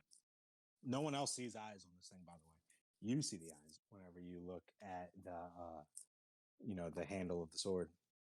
So, as you guys are waiting, the orc gestures at you, Vincent. He says, "Oi, put the blade down against the wall over there. Take a seat. Doctor will be out here in a minute." And almost as on cue, the short, a man of short stature, you hear his footsteps of well cobbled, uh, well cobbled soles, clacking against the hardwood floor of this residence. His shoes are made of As- ghosts? Everything's Yes, made of shoes. ghosts. Everything's made of ghosts, right? So he's as the doctor enters the room. He's a man of short stature, right? You would see. Hold on, I will post a picture of him in general. Do we know his name, or do we only know him as the Doctor? Dr. Mandu. Oh, this is Mandu. So you see a very small, like standing at about 3 feet. He is a human male, right? He's got dark skin, graying hair. He's wearing a white suit. It looks like he's got a golden pocket watch underneath his evening coat. and he's smoking a pipe and has very large ruby and sapphire rings on his hand. As he comes in with the pipe, his eyes light up with happiness. Excellent, excellent. You must be the Dusk Moon merchants. Now, who's in charge? Who do I have to thank for such a timely and wonderful delivery? You see, He puts a hand over Ricketts' mouth. Ricketts is already moving forward. We're all to thank. Of course, of course. Curtis, please do me the favor of inventorying all of the ingredients. Please, you must all be so famished. Ricketts bites Lee's fingers. Lee savors the sensation and smiles. Oh, gross. He looks at you and he's like, peculiar. Now, he holds a hand out directly to Zaveth. Dr. Mandu, who do I have the pleasure of speaking to? Woman you've been waiting for your whole life. And I do a little saucy curtsy, put my hand in his. Okay. And he kisses your palm. He's like, I do hope that we get to meet much more. And you, and he holds his hand out to Manco. You must be Manco, the great Manco Pampa. And then he holds his hand out. And then he's like, "I, that's I." And then and then he grabs his hand and shakes it. This is not just Manco Pampa. This is Manco Banco. Oh, fantastic. And then he holds his hand out directly to you. He holds it out to you, Ricketts. It's like, and you must be the great and magnanimous Vincent.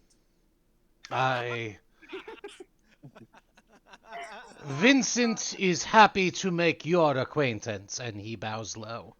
And as he gets up, What are you talking about? he casts disguise self to look like Vincent, and then kind of thumbs his thumb over to the actual Vincent and be like, "That's the real one." Okay. When you cast that spell, the smile evaporates from his face, and he still shakes your hand, and he says underneath his breath, I would be very careful of where you show people these talents. People like you and myself are not welcome in this city or this country. Which is why it is all the more important that we practice our arts when we are in safe company. And then he nods and smiles. And then looks at you, Lee. Ricketts dog cutter. I could not forget your face anywhere. He holds his hand out to shake your hand. Not quite. Lee extends the hand that Ricketts bit, a little bit of blood leaking out the scuff in the glove where the tooth sank in. And he changes his handshake to a knuckle bump, right? And just he knuckle bumps you, right? And you hear the human, nod. It's all here, boss. Every single pound. Hell, they even brought some extra. Is that so? Lee pulls the fist back to his waist and bows. Says, "Just call me Lee." Okay. So the doctor smiles, and he drops a like a small leather. It almost looks like a weekender bag, right? However, it's like it's much smaller, like something you would see like in a doctor's kit. And he drops it. He's like, as agreed, 4,000 Dreschen. I would like to make sure that we have this this business meeting at least once every week, but I believe this is going to be the beginning of a very profitable partnership. I think it will be, as long as we can make sure that it's just between us and you, and not between, say, you and the Barbers, or the Bruisers, or the Duskmen, or the Red Sashes. Of that, you have my word. I prefer to work with the devil I know. And then he shakes your hand. And that's Hell where yes. we'll tonight's session. Yes! So, everybody, you have all leveled up to level 4. Cross. Right? Your crew is also going to level up when we get off the session. I'm going to make some dinner for Auden and then drop them off. But I'll post up the options that you guys will have. You guys will have the option to level up your crew, and you can choose what you want to upgrade. Right, same thing for your business operations. Hang on, I'm rolling my HP on a physical die while we're still together because I don't trust Avray anymore with that shit. All right, go ahead. What'd you got? It's another 2. Nice. All right, you guys just gotta play smart, man. That's it. So I did want to have us all on the session to level up together. However, it ended a little later than I was planning. So next level up, we'll all do together in session. Because, I would like to just make that tradition. That sounds good. Everybody, thank you. Thank you for joining up playing. Thank you for coming in early. So without further ado, any nominations? I'll first. I'm gonna nominate Dante, and I'm gonna nominate. Oh God. My second place, I'm gonna nominate. I think I'm gonna nominate Ricketts. Okay. With honorable mention for Lee, because I think that you did a really good job this time too. I think everybody did a really great job.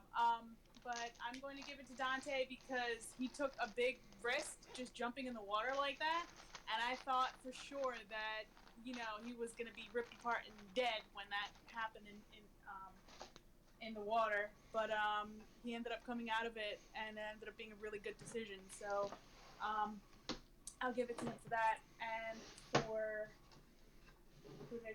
Ricketts for coming in and you were a pot that was smashed. And I thought that was hilarious. And just all the things that you've done all session with contributing to the team and staying in character. Thank you very much. Outstanding. I gotta give my nomination to Vincent as well. That was an outstanding leap of faith. I think we'll all remember that moment for a long time to come. And I gotta give second place to I guess Ricketts as well. He rolled with the punches and didn't mess anything up too bad. Oh, high praise. No, but in all seriousness, he leaned into some more interesting elements of the character's backstory and it showed, and I liked it. Yeah, I definitely gotta say Ricketts' character depth went a lot more than the initial humor or the mischievous, just like a quick comic relief, right? Went to being kind of a very nuanced. There's a little bit more. Yeah, and I definitely see the Haitian or Creole influence on him, both culturally and in more ways than just how he talks. Yes. Thank you.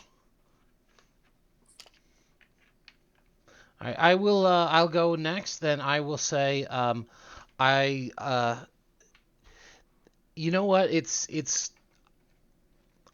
I wanted to try and do something different, but honestly, I think that vignette with Dante. I imagine this is probably something to do with his warlock patron. But it was still an incredible scene, especially in that kind of lull after the fight, after the scavenging for stuff. We were just kind of chilling on the boat ride back, and having that to be not that was on the boat ride out, but having that be a part of the episode. It was definitely a very cool plot point, and it's a creepy ass sword. So I'm excited to see what type of nonsense that thing is going to create. The second I would like to give to Tiara, because Tiara, I think you did a pretty good job picking out different different roles that you could have done, especially because it always seemed that Zaveth was coming down to being forced to kind of take skill challenge roles in things that she was not capable or like not made for, like doing strength rolls and stuff like that, but still working through it and still, coming in clutch. I think honestly everyone did great with the end of that skill challenge. Oh yeah, man, you guys did fantastic. So honorable mention to everyone else. True. All right, anybody else? I'll go. Okay. I do agree. Dante meeting his patron in this way was dope. So kudos for making a cool warlock in this really weird specific world where that's hard to come by. And my second place. Let's see.